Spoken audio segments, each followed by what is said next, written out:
ഈ ജെൻസി എന്ന് പറഞ്ഞാൽ അത് ഡിഫറെൻ്റ് ആണ്, ഒരു ഏലിയൻസ് തന്നെയാണ് യഥാർത്ഥത്തിൽ അവരുടെ ഒരു എനിക്കെല്ലാവരും ഇഷ്ടമാണ്. കാര്യം വെച്ചാൽ ഇത് ആരെങ്കിലും കേട്ടോണ്ടിരുന്നാലേ ഒരാളുടെ പേര് പറഞ്ഞാൽ ഈ എല്ലാത്തിനും ഇഷ്ടമാണ്.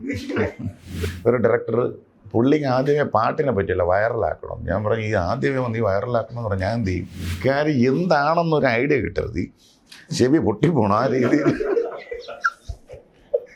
പലപ്പോഴും അറിയാലോ, ഈ ക്ലാസിക്കലും പോപ്പുലറും തമ്മിലുള്ള ഒരു കോൺഫ്ലിക്റ്റ് എപ്പോഴും പണ്ട് മുതലേ ഉണ്ട്. ഫീമെയിൽ മ്യൂസീഷ്യൻസ് ഒരു മാസ് ഒരു ഹിറ്റ് കൊണ്ടുവന്നാൽ മാത്രമേ അവർക്ക് സർവൈവ് ചെയ്യാൻ പറ്റൂ എന്നെനിക്ക് എപ്പോഴും തോന്നിയിട്ടുണ്ട്. അങ്ങനെ സ്നേഹത്തുമ്പി ഞാനില്ലേ കൂടെ കരയാതെന്നാരോമൽ തുമ്പി.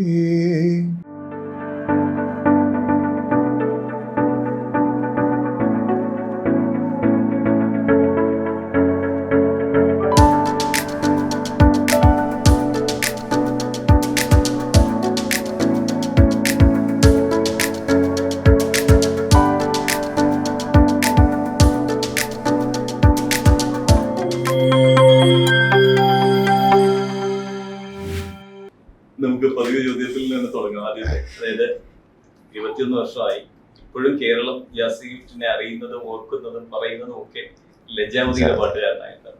ലജ്ജാവതി കഴിഞ്ഞ് എത്ര ദൂരം സഞ്ചരിച്ചു? 21 വർഷമായി. ആക്ച്വലി അതൊരു പ്രൊഫഷനാക്കി വന്നിട്ട് ഒരു സമയത്ത് കിട്ടാത്തൊരു റിവൈവൽ ഒരു പീരീഡാണ് ആക്ച്വലി ഇപ്പോഴുള്ളത്. വീണ്ടും ഷോയിലൊക്കെ ഒത്തിരി പങ്കെടുക്കാൻ പറ്റുന്നുണ്ട്. അങ്ങനെ ഒരു പ്രോസസ്സാണ്. പണ്ടത്തെ ഇറങ്ങിയ ഒരു സമയത്തൊരു അനുഭവം പോലെ യഥാർത്ഥത്തിൽ ഇപ്പോഴും പെർഫോം ചെയ്യാൻ പറ്റുന്നു എന്നുള്ളതൊരു പ്ലസ് പോയിൻ്റായിട്ട് കാണുന്നുണ്ട്.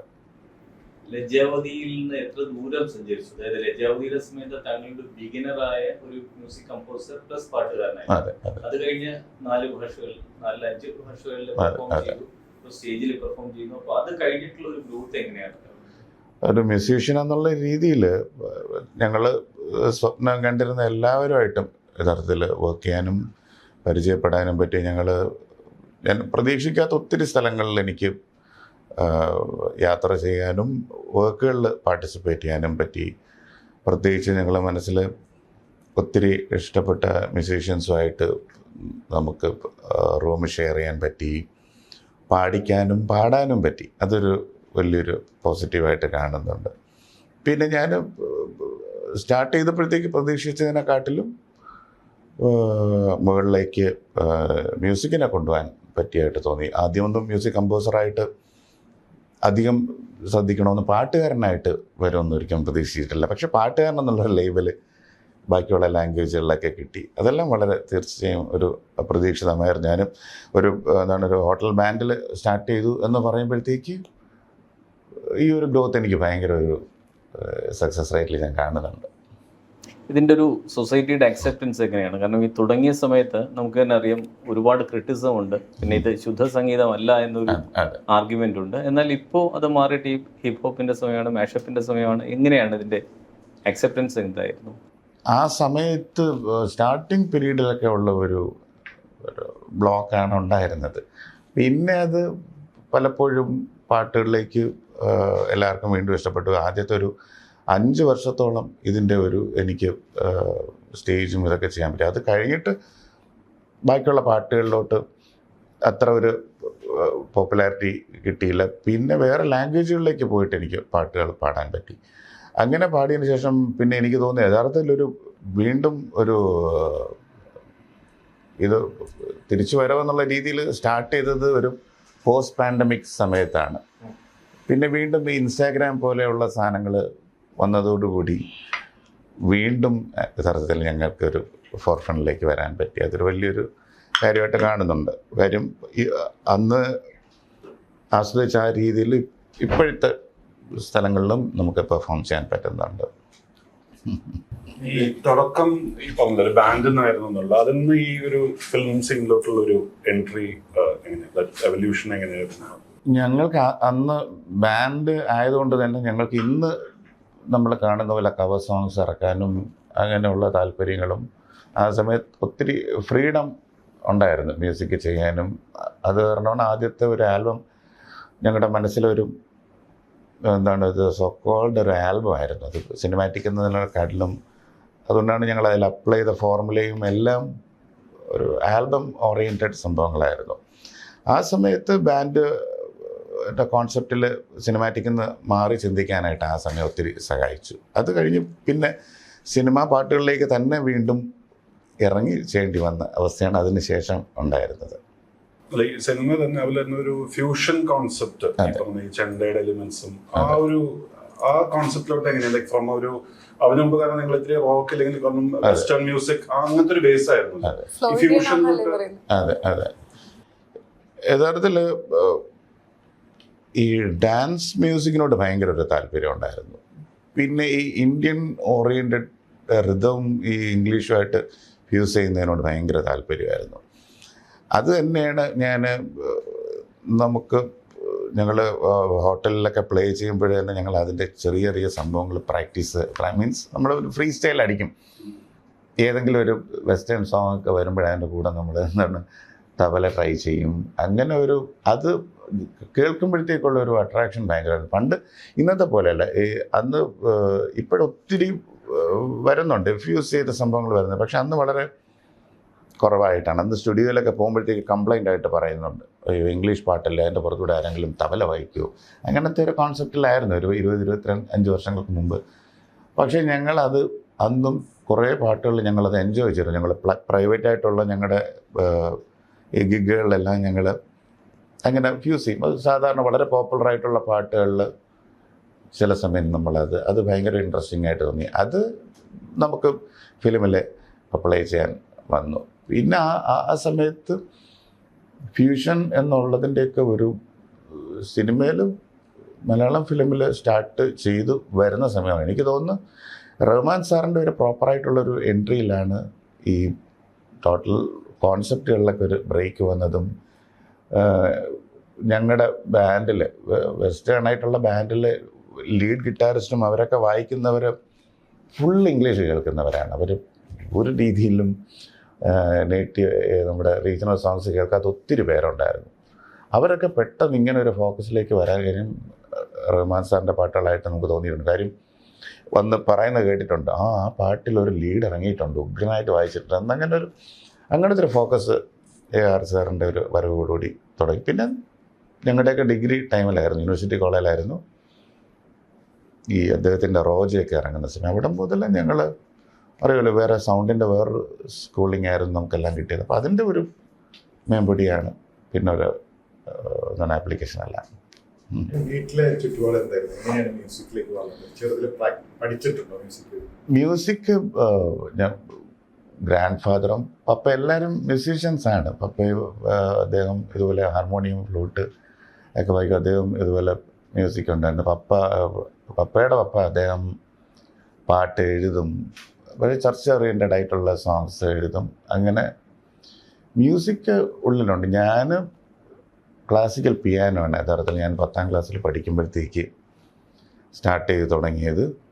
പിന്നെ ഞാൻ ഹോട്ടൽ ബാൻഡിൽ കീബോർഡിസ്റ്റായിട്ടാണ് വർക്ക് ചെയ്തത്, പാട്ടുകാരനായിട്ടല്ല. അങ്ങനെ അവിടുത്തെ ആ സിംഗർ മാറിയതിന് ശേഷം അവിടെ ഞാൻ ഒരു പാട്ടുകാരനായിട്ട് മാറുകയായിരുന്നു.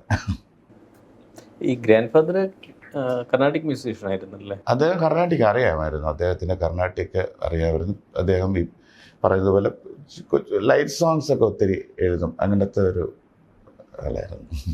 അത് കഴിഞ്ഞാൽ ഈ ഹോട്ടലിൽ പെർഫോം ചെയ്യുമ്പോൾ 97 എന്തോ ഒരു ന്യൂ ഇയർ പാർട്ടിക്ക് ലീഡ് സിംഗർ വരാതിരിക്കുക. അതെ, അങ്ങനെയാണ് പാടി തുടങ്ങിയത്. ബാൻഡിലെ മെയിൻ പാട്ടുകാരൻ വരാതെ ഇരുന്ന സമയത്ത് സിംഗറായിട്ട് മാറിയാണ് ആക്ച്വലി പാട്ട് കരിയർ സ്റ്റാർട്ട് ചെയ്യുന്നത്. കൂടുതൽ ആർക്കും അറിയില്ല, ഈ പാട്ട് നമ്മൾ പഠിക്കുമ്പോഴത്തേക്ക് തന്നെ യഥാർത്ഥത്തിൽ നമ്മൾ ലിറിക്കും എല്ലാം വെച്ചിട്ട് നമ്മൾ പ്രാക്ടീസ് ചെയ്ത് അങ്ങനത്തെ ഒരു സംഭവം അറിയാവുന്നത് കൊണ്ട് പാടി. പിന്നെ യഥാർത്ഥത്തിൽ നമ്മൾ ഇൻസ്ട്രുമെൻ്റാണ് പ്ലേ ചെയ്യുന്നതെങ്കിലും നമുക്ക് പാട്ടിൻ്റെ ഒരു ഓവറോൾ നമുക്ക് എന്തായാലും നമുക്ക് അറിഞ്ഞിരിക്കണം. അങ്ങനെ കയറി പാടി. ഏതായിരുന്നു കൂടുതൽ താല്പര്യം പാടാനായിട്ട്? അന്ന് മലയാളത്തിലേക്കൊന്നും റീജിയനിലേക്കൊന്നും അത് ചെയ്തിട്ടുണ്ടായിരുന്നു? ഞാൻ സത്യത്തിൽ എൻ്റെ ഒരു അവസ്ഥയെന്ന് വെച്ചാൽ ഞാൻ മലയാളം ആദ്യം പാടുന്നത് ലജ്ജാവതിയാണ്. അതായിരുന്നു എൻ്റെ അതിനു മുമ്പ് ആൽബംസ് ട്രൈ ചെയ്തിട്ടുണ്ട്. ആൽബംസിലും ഈ പറയുന്നില്ല ഫുള്ളായിട്ടല്ല, ട്രാക്ക് പാടുക മാത്രമായിരുന്നു. ട്രാക്ക് പാടുന്നുണ്ട്. അതിനുമുമ്പ് സഫലം എന്നുള്ള മൂവി ഇറങ്ങി, അതിലെല്ലാം ഞാൻ ട്രാക്കായിട്ട് പാടിക്കൊടുക്കും. ഫുൾ സോങ്ങായിട്ട് വെളിയിൽ വന്നിട്ടില്ല ഒന്നിൽ. അന്നും പേഴ്സണലായിട്ട് എനിക്ക് പ്രൊണൗൺസിയേഷൻ്റെ പ്രശ്നം, അത് ഇംഗ്ലീഷിലും മലയാളത്തിലും എല്ലാം ഉണ്ട്. ആ ഒരു പ്രശ്നം ഉണ്ടായിരുന്നു. ക്ലാരിറ്റി കുറവ് ഉണ്ടായിരുന്നു. അങ്ങനത്തെ ഈ പ്രശ്നങ്ങൾ കാരണം മലയാളം പാടുന്നതെന്ന് തന്നെ ഞാൻ പർപ്പസ്ലി ഒഴിഞ്ഞു മാറുന്നൊരു സ്വഭാവം ഉണ്ടായിരുന്നു. പിന്നെ ഈ ഇത് പാട്ട് വന്ന് കേട്ടാണ് സിംഗിങ്ങിലോട്ട് മലയാളം പാട്ടുകളിലേക്ക് ട്രൈ ചെയ്യുന്നത്. അല്ലാതെ അധികം മലയാളം പാടാനായിട്ടുള്ള ശ്രമം നടത്തി. എല്ലാം അറിയാമല്ലോ, നമ്മൾ കമ്പോസ് ചെയ്യുമ്പോഴും എല്ലാം ഇങ്ങനെ മൂളി കൊടുത്ത് സെറ്റാവുന്നതാണ്. ബാൻഡിൽ വർക്ക് ചെയ്യുമ്പോഴത്തേക്കായിരുന്നു ഞാൻ ഒരു ആൽബം, ഈ പറയുന്ന ആൽബം കമ്പോസ് ചെയ്തു. ആ സമയം ജയരാജ് സാർ അദ്ദേഹം നവരസങ്ങളെ ബേസ് ചെയ്തിട്ടുള്ളതിൽ ബീബൽസ ഇറങ്ങുന്ന ടൈമായിരുന്നു. ബീബൽസയ്ക്ക് വേണ്ടി ഞാൻ ഒരു ഡെമോ അദ്ദേഹത്തെ കാണിച്ചു. അത് നേരത്തെ ചെയ്തു വെച്ചിരുന്ന ആൽബം തന്നെ ഇതറിയില്ല, അത് കാണിച്ചു അദ്ദേഹത്തിന്. അദ്ദേഹം ചെയ്ത ആ ഫിലിമിലെ കോൺസെപ്റ്റും ഞാൻ കൊടുത്ത പാട്ടുമായിട്ട് വളരെ സിങ്കായിരുന്നു. അതും ഒരു 2 കാറ്റഗറി ഓഫ് ജോൺറസ് ആയിരുന്നു. അപ്പം അത് സിങ്കായി, അതൊരു ലക്കായിരുന്നു ആ സമയത്ത്. അങ്ങനെയാണ് ബാൻഡിൽ നിന്ന് ഈ ഫിലിമിലേക്ക് പോകുന്നത്. കാര്യം അന്നറിയാലോ, അന്ന് ഈ ഫിലിം എന്ന് പറയുമ്പോഴും നമുക്കൊരു ദൂരക്കാഴ്ചയാണ്, നമുക്ക് പെട്ടെന്ന് അങ്ങോട്ട് എത്താൻ പറ്റാത്തൊരു സംഭവമായിരുന്നു. അത്രയും സിനിമയെന്ന് പറയുമ്പോൾ സിനിമ പാട്ട്, പ്രത്യേകിച്ച് ഫിലിമിൻ്റെ എല്ലാ ഭാഗങ്ങളിലും പോകാൻ പറ്റിയാലും സിനിമ മ്യൂസിക് എന്ന് പറയുമ്പോഴത്തേക്ക് വളരെ ടഫായിരുന്നു ആ സമയങ്ങളിൽ. ആരാണ് ഒരു ബ്രേക്ക് തന്നത്? ലൈക്ക് ജാസി ഗിഫ്റ്റിനെ ഡിസ്കവർ ചെയ്തതെന്ന് പറയാനായിട്ടാണെന്നുണ്ടെങ്കിൽ ലൈക്ക് ഫിലിം വേൾഡിലോട്ട് ആ ഫസ്റ്റ് ബ്രേക്ക് തന്ന ഇനീഷ്യേഷൻ ആരായിരുന്നു? എനിക്ക് കമ്പോസ് ചെയ്യണമെന്ന് എൻ്റെ അടുത്ത് ആദ്യം പറയുന്നത് നമ്മുടെ സാബുവാണ്. ബിഗ് ബോസ് സാബുവാണ് എന്നോട് പറയുന്നത്, ജാസി കമ്പോസ് ചെയ്യണമെന്ന് ആദ്യം പറയുന്നത്. കാര്യം സാബു എൻ്റെ ജൂനിയറായിരുന്നു യൂണിവേഴ്സിറ്റി കോളേജിൽ. ഞാൻ കണ്ട ഏറ്റവും വലിയ നമ്മുടെ ആ സമയത്ത് സെലിബ്രിറ്റി ആയിരുന്നു സാബുവും. 2 പേരാണ്, ബാലഭാസ്കറും ഉണ്ടായിരുന്നു, സാബു. ഇവർ 2 ഞങ്ങളുടെ കോളേജിൽ തന്നെ ആയിരുന്നു. അപ്പം നമുക്ക് ആ സമയത്ത് കോളേജിലെല്ലാ ഫംഗ്ഷനും വേണ്ടി നമ്മൾ പ്രിപ്പയർ ചെയ്യുമ്പോഴത്തേക്ക് ഞങ്ങളുടെ രീതിയിൽ ഞങ്ങളൊരു വെസ്റ്റേൺ ഗ്രൂപ്പ് അങ്ങനെ സ്റ്റാർട്ട് ചെയ്തതാണ്. അപ്പോഴും കമ്പോസ് ചെയ്യണമെന്നുള്ളൊരു ആവശ്യം വന്നു. അത് പിന്നെ ജയരാജ് സാർ കേട്ടിട്ട് അതിന് റിവിഷൻസ് വരുത്തിയിട്ട് അദ്ദേഹം എടുക്കുകയായിരുന്നു. അങ്ങനെയാണ്. ലജ്ജാവതി ആദ്യം സിനിമയിലേക്ക് വന്നപ്പോൾ പാടാൻ വേറെ ആളെ കൺസിഡർ ചെയ്തിരുന്നു, അങ്ങനെ ഉണ്ടായിരുന്നു? ഇതെല്ലാം ഞാൻ പാടിച്ചു. എൻ്റെ പകുതി വരെ ഞാൻ 2 സോങ്ങാണ് റെക്കോർഡ് ചെയ്യാൻ പോയത്. കാർത്തികനെ കൊണ്ട് അന്നക്കിളിയും ഇത് ലജ്ജാവതി പാടിച്ചു പകുതി അന്നക്കിളി പാടിച്ചു. അപ്പോൾ അദ്ദേഹത്തിന് മലേഷ്യയിൽ പോകണമായിരുന്നു വൈകിട്ട്. അത് കാരണം ഞങ്ങൾ അന്നത്തെ റെക്കോർഡിംഗ് എല്ലാം ക്യാൻസൽ ചെയ്തു. അദ്ദേഹം തിരിച്ചു വരുന്നവരെ വെയിറ്റ് ചെയ്ത് ആ സമയത്ത് നമുക്ക് ഷൂട്ടിങ്ങിൻ്റെ സമയത്ത് ഈ സോങ് ഒത്തിരി പ്ലേ ചെയ്താണ് പലരും ഈ സോങ് തന്നെ അപ്രൂവ് ചെയ്യേണ്ടി വന്നത്, ആക്സിഡൻ്റലായിട്ട്. ട്രാക്ക് ഞാൻ തന്നെയാണ് പാടിയത്. ട്രാക്ക് ഒത്തിരി ഷൂട്ടിംഗ് സ്പോട്ടിൽ ഇട്ട് ഇപ്പോൾ എല്ലാവരും കേട്ടു. പ്രത്യേകിച്ചും ഭരതും നമ്മുടെ ക്യാമറമാൻ ആർ.ഡി. രാജശേഖർ, ഗജനിയുടെയൊക്കെ അദ്ദേഹം, പിന്നെ ആൻ്റണി അദ്ദേഹം ഗജനിയിലെ എഡിറ്റർ തന്നെയാണ്. അവർ 3 പേരുമാണ് കൂടുതലും ഈ വോയിസ് വേണമെന്നുള്ളൊരു നിർബന്ധത്തിൽ വന്നത്. ഒറിജിനലി അത് എങ്ങനെയാണ് പറഞ്ഞത്? ഇംഗ്ലീഷ് വേർഡ്സ് ജാസി പാടുക, ബാക്കി ലീഡ് വോക്കൽ മറ്റൊരാൾ. റാപ്പും അങ്ങനത്തെ കുറച്ച് പോർഷൻസ് ഞാനും അദ്നാൻ സാമിയാണ് യഥാർത്ഥത്തിൽ ഞങ്ങൾ ആദ്യം ഫിക്സ് ചെയ്തിരുന്നത്. അദ്ദേഹത്തിൻ്റെ അവൈലബിലിറ്റിയും എന്തൊക്കെയോ പ്രശ്നങ്ങൾ കാരണം മാറിയാണ് തിരിഞ്ഞ് വന്നത്. ഈ ലിറിക്സിന്റെയും കൈതപ്രത്തിന്റെ ലിറിക്സ് ആണല്ലോ. കൈതപ്രം എങ്ങനെ കംഫർട്ടബിൾ ആയിരുന്നു ഇത്തരം ഒരു മ്യൂസിക്കില്ല? കാരണം ലിറിക്സ് തന്നെ വളരെ ആ സമയത്ത് തീരെ മലയാള സിനിമയിൽ ഇല്ലാത്ത തരം ഒരു ലിറിക്സ് ആണ്. തിരുമേനി ആണ് ആക്ച്വലി ഏറ്റവും കൂടുതൽ പാട്ട് എനിക്ക് വേണ്ടി എഴുതിയിരിക്കുന്നതും. വളരെ കുറച്ച് സമയം എടുത്തുള്ളൂ. അന്നൊരു 10-15 മിനിറ്റ് അദ്ദേഹം എഴുതി തീർക്കുകയായിരുന്നു.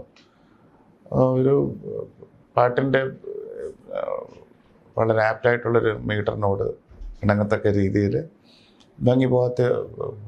ഭംഗി കൂടുതൽ വരത്തക്ക രീതിയിലുള്ളൊരു സംഭവമാണ് തിരുമേനി അന്ന് തന്നത്.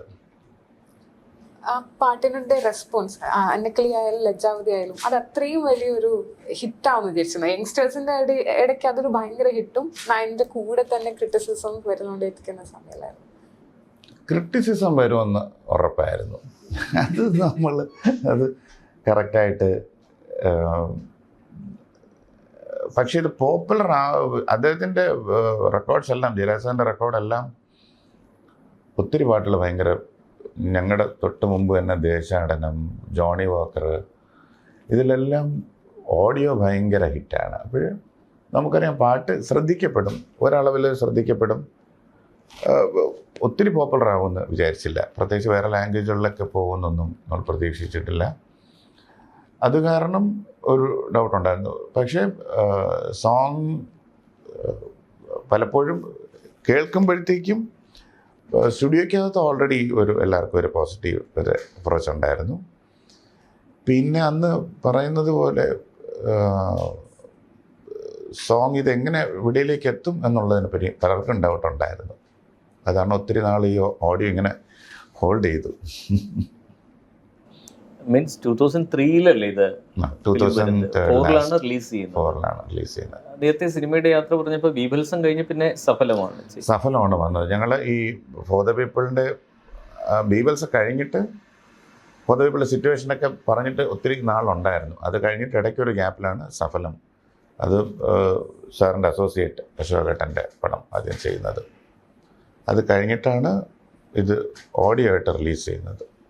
ഇടയ്ക്കൊരു മിസ്സിംഗ് ലിങ്ക് ചോദിക്കട്ടെ, ഈ ജയരാജിലേക്ക് എത്തുന്നത് എങ്ങനെയാണ്? ഈ സാബു പറഞ്ഞിട്ട് ഓഡിയോ ചെയ്യുന്നു, ആ ഓഡിയോയിലാണോ ജയരാജിലേക്ക് എത്തുന്നത്? ഞാൻ യഥാർത്ഥത്തിൽ ഞങ്ങളൊരു ആൽബം സൂര്യ ടെലിവിഷന് വേണ്ടി ചെയ്തായിരുന്നു. അത് അദ്ദേഹത്തിൻ്റെ അനിയൻ മഹേഷ് രാജ് പുള്ളി കേട്ട്, കണ്ണകിയുടെയൊക്കെ പ്രൊഡ്യൂസർ അദ്ദേഹമായിരുന്നു. അപ്പോഴിങ്ങനെ പറഞ്ഞു ജയരാജ് സാറിനെ കേൾപ്പിക്കട്ടെ എന്ന് പറഞ്ഞാൽ ആ ഓഡിയോ അദ്ദേഹത്തിന്, അന്ന് കോവളത്തായിരുന്നു അദ്ദേഹം ഷൂട്ടിങ്, അദ്ദേഹത്തെ കേൾപ്പിച്ചു. പോയി കണ്ടു, ഒരു ഡെമോ ചെയ്തുകൊണ്ട് വരാൻ പറഞ്ഞു. അത് സിറ്റുവേഷനുമായിട്ട് ഭയങ്കര മാച്ചിങ്. അങ്ങനെയാണ് അദ്ദേഹത്തിൻ്റെ അടുത്ത് എത്തുന്നത്. അതിലും താങ്കളായിരുന്നു പാടിയിട്ടുള്ളത്? അതിൽ ഞാനുണ്ടായിരുന്നു. ആ സമയത്ത് ഞങ്ങളുടെ അവിടെ സ്ഥിരം പാടുന്നത് നമ്മുടെ രാജേഷ് വിജയ് ഉണ്ടായിരുന്നു. രാജേഷ് വിജയ് പാടിയിട്ടുണ്ട്. രാജേഷാണ് ഈ സഫലത്തിലേക്ക് സോങ് രാജേഷാണ് പാടിയത്. അങ്ങനെ രാജേഷും ഞാനിവിടെയാണ് പാടിയത്. ഇതിനൊക്കെ വേറെ ഈ പാട്ടിന്റെ കൂടെ തന്നെ പഠിപ്പും വളരെ റിസർച്ച് ഒക്കെ ചെയ്തിരുന്നു അല്ലേ? അതും അതിന്റെ കൂടെ തന്നെ. ഞാൻ എംഫിലിൻ്റെ സമയത്താണ് ഫിലിമിൽ വരുന്നത്. എംഫിൽ കഴിഞ്ഞപ്പോഴത്തേക്കാണ് സിനിമ വന്ന് പിന്നെ കുറച്ച് നാൾ കഴിഞ്ഞിട്ട് പിന്നെ ഞാൻ PhD വേണ്ടി ട്രൈ ചെയ്തു. കണ്ണൂർ യൂണിവേഴ്സിറ്റിയിലായിരുന്നു. അത് കംപ്ലീറ്റ് ചെയ്തു. ഞാൻ concept of harmony with reference to Advaita and Buddhism അതിൽ കിട്ടി. സ്പിരിച്വാലിറ്റി ഉണ്ട്. ഇന്ത്യൻ ഫിലോസഫിയോട് ഒരു താല്പര്യം ഉണ്ടായിരുന്നു. ഞാൻ ഫിലോസഫി ആദ്യം കോളേജിൽ പഠിക്കാൻ സമയത്ത് അറിയാമല്ലോ, വേറെ വിഷയമൊന്നും കിട്ടാത്തത് കൊണ്ട് ഫിലോസഫി പോയി എടുക്കുന്ന ഒരു സംഭവമാണ് എല്ലാവർക്കും ഉള്ളത്. എല്ലാവരെ പോലെയും ലിറ്ററേച്ചർ താല്പര്യപ്പെട്ട് ഫിലോസഫിയിലെത്തി. MA കഴിഞ്ഞ് ആക്ച്വലി MPhilൊക്കെ ആയപ്പോഴത്തേക്ക് ഫിലോസഫി ഇൻട്രസ്റ്റിംഗ് ആയിട്ട് തോന്നി. അപ്പോൾ അതിൽ കാറ്റഗറീസ് ഓഫ് മൈൻഡൊക്കെയാണ് ചെയ്തത്. അത് വളരെ ഇഷ്ടപ്പെട്ടു. പിന്നെ ഇന്ത്യൻ ഒരു മിസ്റ്റിസിസം അതിന് ഭയങ്കര ഇഷ്ടമായിരുന്നു. അങ്ങനെ ഇന്ത്യൻ ഫിലോസഫിയിൽ തന്നെ ഒരു വലുതല്ലാത്ത ഒരു ഇടുങ്ങിയൊരു ബ്രാഞ്ചാണ് എടുത്തത്, ഹാർമണി കോൺസെപ്റ്റ്. അതിൽ ചെയ്തു. നിങ്ങളുടെ മ്യൂസിക്കും നിങ്ങളുടെ ഫിലോസഫിയുമായിട്ട് എന്തെങ്കിലും കണക്ഷൻ ഉണ്ടോ? ആക്ച്വലി മ്യൂസിക്കും ഫിലോസഫിയായിട്ട് കണക്ഷൻ ഉണ്ടോ എന്ന് ചോദിച്ചാലും കണക്റ്റഡ് ആവും, കണക്റ്റ് ചെയ്യാൻ പറ്റും എന്തായാലും, തീർച്ചയായിട്ടും. പക്ഷെ അത് നമ്മൾ ഈ പറയുന്നത് പോലെ നമ്മൾ അതിനോടായിട്ടുള്ള പ്രിപ്പറേഷനും കാര്യങ്ങളും നമ്മൾ തന്നെ സ്വയം ചിന്തിക്കണം. ഇപ്പോൾ അറിയാമല്ലേ, ഫുള്ളി ഡിജിറ്റൽ യുഗം ആവുകൊണ്ട് നമ്മൾ എന്തുമാത്രം ഇപ്പോൾ കാര്യങ്ങളിൽ സ്റ്റുഡിയോസ് ആയിരിക്കണമെന്നുള്ള ഒരു താല്പര്യത്തിൽ നമ്മളെപ്പോഴും ഈ ഡിജിറ്റൽ യുഗം നമ്മളെ വലിച്ച് വീണ്ടും ഡിജിറ്റലാക്കിക്കൊണ്ടിരിക്കുകയാണ്. അങ്ങനെ ഒരു സംഭവമുണ്ട്. വായന ഒത്തിരി വേണമെന്നുള്ള സ്ഥലങ്ങളിൽ നമ്മളെപ്പോഴും അവിടെ നിന്ന് മാറിപ്പോകുന്നൊരു സംഭവമാണ്. കോൺസെപ്റ്റുകൾ നമ്മൾ ഈ ഫിലോസഫിക്കലായിട്ടുള്ള ഒരു എയിം വെച്ച് മ്യൂസിക്കിനൊക്കെ ഉണ്ടായാൽ അതും നല്ലതാണ്. അത് പല രീതിയിലുണ്ട്. അത് നമുക്കത് എങ്ങനെയാണെന്ന് വെച്ചാൽ സിനിമാ പാട്ടുകളിൽ നമുക്കത് അപ്ലൈ ചെയ്യാൻ പറ്റുമെന്ന് ചോദിച്ചാൽ വളരെ കുറവായിട്ടാണ് എനിക്ക് തോന്നിയിട്ടുള്ളത്. പേഴ്സണലി സ്വയം മ്യൂസിക് കൊടുക്കുമ്പോൾ എന്തെങ്കിലും ഈ ഇന്ത്യൻ ഫിലോസഫിക്കൽ തോട്ട്സും സ്പിരിച്വാലിറ്റിയും വരാറുണ്ടോ? എങ്ങനെയെങ്കിലും അതിൻ്റെ ഒരു അല്ലെങ്കിൽ അങ്ങനെ എന്തെങ്കിലും പ്ലാൻ ഉണ്ടോ? സ്പിരിച്വൽ സൈഡ് ഓഫ് മ്യൂസിക് എപ്പോഴും നമുക്കത് ഡിഫൈൻ ചെയ്യാൻ പറ്റാത്തതും നമുക്ക് ഇനിയും എക്സ്പ്ലോർ ചെയ്യാൻ പറ്റുന്ന ഒരു വലിയൊരു സംഭവമാണ്. അത് സിനിമയിൽ നമുക്കത് എത്രമാത്രം നമുക്കത് പ്രാക്ടിക്കലാക്കി കൊണ്ടുപോകാം എന്നതിനെ പറ്റി അത് ഇനിയും എന്നെപ്പോലൊരാൾക്ക് ഇനിയും ഒത്തിരി ചിന്തിക്കേണ്ട ഒരു സംഭവമാണ്. സ്പിരിച്വലായിട്ടുള്ളൊരു സംഭവം എപ്പോഴും നമുക്ക് മനസ്സിൽ മ്യൂസിക്കിനെ പറ്റി ഡിഫൈൻ ചെയ്യാൻ പറ്റുന്ന എപ്പോഴും നമ്മൾ ഒരു പാട്ട് കേൾക്കുമ്പോൾ നമ്മൾ പഴയ കാലത്തേക്ക് പോകുന്നത് തന്നെ ഏറ്റവും വലിയൊരു ഒരു സ്പിരിച്വലായിട്ടുള്ളൊരു സിസ്റ്റമായിട്ട് എപ്പോഴും തോന്നിയിട്ടുണ്ട്. അവിടേക്ക് നമ്മളെ കൊണ്ടുവന്ന ഒരു ടൈം ഷിഫ്റ്റിലേക്ക് നമ്മളെ കൊണ്ടുപോവുക എന്ന് വെച്ചാൽ അതൊരു ഫിലോസഫിക്കലും നമുക്ക് ഡിഫൈൻ ചെയ്യാൻ പറ്റാത്തൊരു കാര്യമാണ്. മ്യൂസിക്കിന് അങ്ങനെ ഒത്തിരി ലെവലിലേക്ക് പോകാൻ പറ്റും. പക്ഷേ ഈ പറയുന്നത് പോലെ സിനിമ പാട്ടുകൾക്ക് അതിൻ്റേതായിട്ടുള്ള ഒരു ലിമിറ്റേഷനുണ്ട്. സിനിമ പാട്ടെന്ന് പറയുമ്പോഴും നമ്മൾ മറ്റൊരാളുടെ അണ്ടറിലാണല്ലോ. ക്യാപ്റ്റൻ എന്ന് പറഞ്ഞാൽ ഡയറക്ടറാണ്. നമ്മൾ അദ്ദേഹത്തിൻ്റെ ചിന്തകൾക്ക് ഒപ്പമാണ് പോകുന്നത്. പിന്നെ അതുപോലെയാണ് എനിക്ക് തോന്നി പ്രൈവറ്റ് മ്യൂസിക്കെല്ലാം വന്നതുകൊണ്ട് ഒത്തിരി സ്കോപ്പ് ഇപ്പോഴും ഭയങ്കര വൈഡായിട്ടുണ്ട്. അതൊരു വലിയൊരു സംഭവമായിട്ട് എനിക്ക് തോന്നുന്നു മ്യൂസിക്കിൽ. ഈ കന്നഡ ഇൻഡസ്ട്രിയിൽ ഇത്രയും ആക്റ്റീവായിട്ട് നിൽക്കുമ്പോഴത്തേക്ക് മലയാളം ഇൻഡസ്ട്രി അവോയ്ഡ് ചെയ്തു അല്ലെങ്കിൽ ഇഗ്നോർ ചെയ്തു എന്ന് തോന്നിയിട്ടുണ്ടോ? മലയാളം ഇവിടെ ഒരു സമയത്ത് പാട്ടുകളിൽ ഒരു എന്താണ് സ്റ്റീരിയോ ടൈപ്പായി പോവുക എന്നുള്ളൊരു കംപ്ലൈൻറ്റ് ഒരു സമയം ഉണ്ടായിരുന്നു. പിന്നെ എപ്പോഴും ഡാൻസ് സോങ്സ് ആയിരുന്നല്ലോ. ഇതിനൊക്കെ മാറ്റം പേഴ്സണലായിട്ട് എനിക്ക് വന്നത് കന്നഡ ഇൻഡസ്ട്രിയിലോട്ട് എൻ്റർ ചെയ്തപ്പോഴത്തേക്കാണ്. കന്നഡ ഇൻഡസ്ട്രിയിൽ എനിക്ക് കിട്ടിയ ഒരു ഇതെന്ന് വെച്ചാൽ അവിടെ ഞാൻ പാട്ടുകാരനെ അല്ല, അവിടെ മ്യൂസിക് ഡയറക്ടർ മാത്രമാണ്. അവിടെ അധികം പാട്ട് പാടിയിട്ടില്ല. അവർക്ക് ഞാൻ പാട്ടുകാരനാണെന്നും അറിയില്ല. പക്ഷേ തെലുങ്കിലാണ് ഞാൻ ഏറ്റവും കൂടുതൽ പാട്ട് പാടിയിരിക്കുന്നത്. പക്ഷെ അവിടെ ഞാനൊരു തെലുങ്ക് സിംഗറാണ്. അവിടെ ഞാൻ മലയാളം ഗാനമേള നടത്തുമ്പോൾ തന്നെ തെലുങ്ക് ഗാനമേള നടത്താൻ പറ്റുന്നുണ്ട്. അപ്പോൾ ഈ വെറൈറ്റി ഈ 4 സ്ഥലങ്ങളിലും എനിക്ക് ഇപ്പോഴും അത് കിട്ടുന്നുണ്ട്. കന്നഡയിലൊന്നും ഞാൻ പാട്ടുകാരനെ അല്ല, അവിടെ മ്യൂസിക് ഡയറക്ടർ മാത്രമാണ്. സാധാരണ ഈ 4 സ്ഥലങ്ങളിലും ഏറ്റവും പോപ്പുലർ സോങ് ലജ്ജാവതി തന്നെയാണ്. പക്ഷേ കന്നഡയിൽ ലജ്ജാവതിയെക്കാട്ടിലും പോപ്പുലറായിട്ടുള്ള എൻ്റെ കമ്പോസിങ് 1-2 പാട്ടുകളൊക്കെ ഉണ്ട്. അപ്പം അത് കാരണം ഈ 4 സ്ഥലങ്ങളിലും 4 രീതിയിൽ എനിക്ക് പെരുമാറാൻ പറ്റുന്നുണ്ട്. അവിടെയാണെങ്കിൽ ഇങ്ങനെ, ഇവിടെയാണെങ്കിൽ അങ്ങനെ, ആ രീതിയിൽ.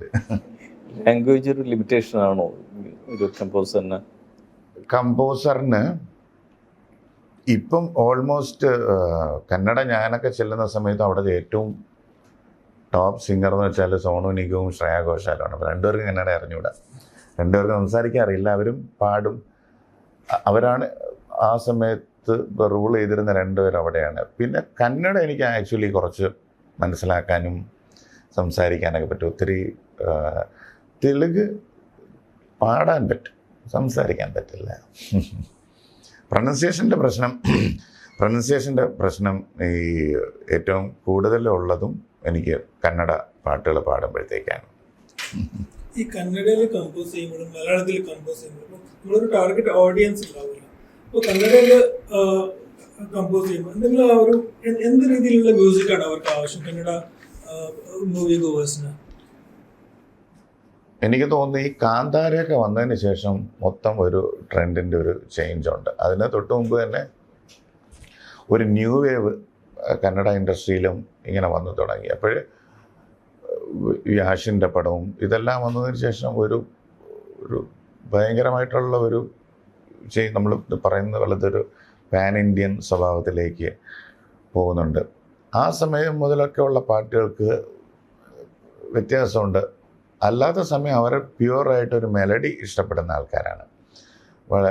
വളരെ ഇങ്ങനെ തരളിതമായ, അതാണ് ഈ സോണുവിനൊക്കെ അദ്ദേഹത്തിൻ്റെ വോയിസാണ് അവിടെ ഏറ്റവും അൾട്ടിമേറ്റ്. അങ്ങനത്തെ ഒരു ക്ലാസ് ഓഫ് ഓഡിയൻസ് ഉണ്ട്, വളരെ പ്രേമിക്കുന്ന അങ്ങനത്തെ വളരെ സൂതിങ് ആയിട്ടുള്ള സോങ്സ്. അത് കഴിഞ്ഞ് പിന്നെ ഈ മാസ് ആയതിനു ശേഷം പിന്നെ അവിടെ ഒരു ഭയങ്കരമായിട്ടുള്ള ട്രെൻഡ് ചേഞ്ച് ഇപ്പോഴുണ്ട്. അവിടുത്തെ ഞാൻ നേരത്തെ ചെയ്തുകൊണ്ടിരുന്ന ഡയറക്ടേഴ്സൊക്കെ ഇപ്പോഴും വന്ന ഈ ഒരു ചേഞ്ച് അവർക്ക് സത്യം പറഞ്ഞാൽ അങ്ങോട്ട് അത്ര അക്സെപ്റ്റ് ചെയ്യാനുള്ള ഒരു പ്രശ്നമുണ്ട്. ഞാൻ സംസാരിക്കുമ്പോഴത്തേക്ക് അവർ പറയുന്ന ഒരു സംഭവം എന്ന് വെച്ചാൽ ഈ പടങ്ങൾ വന്നതിന് ശേഷം പിന്നെ അവരും അങ്ങനെ ഒന്ന് ഫോഴ്സ് ആവുകയാണ് ആ ഒരു സ്റ്റൈലിലേക്ക് പോകാനും.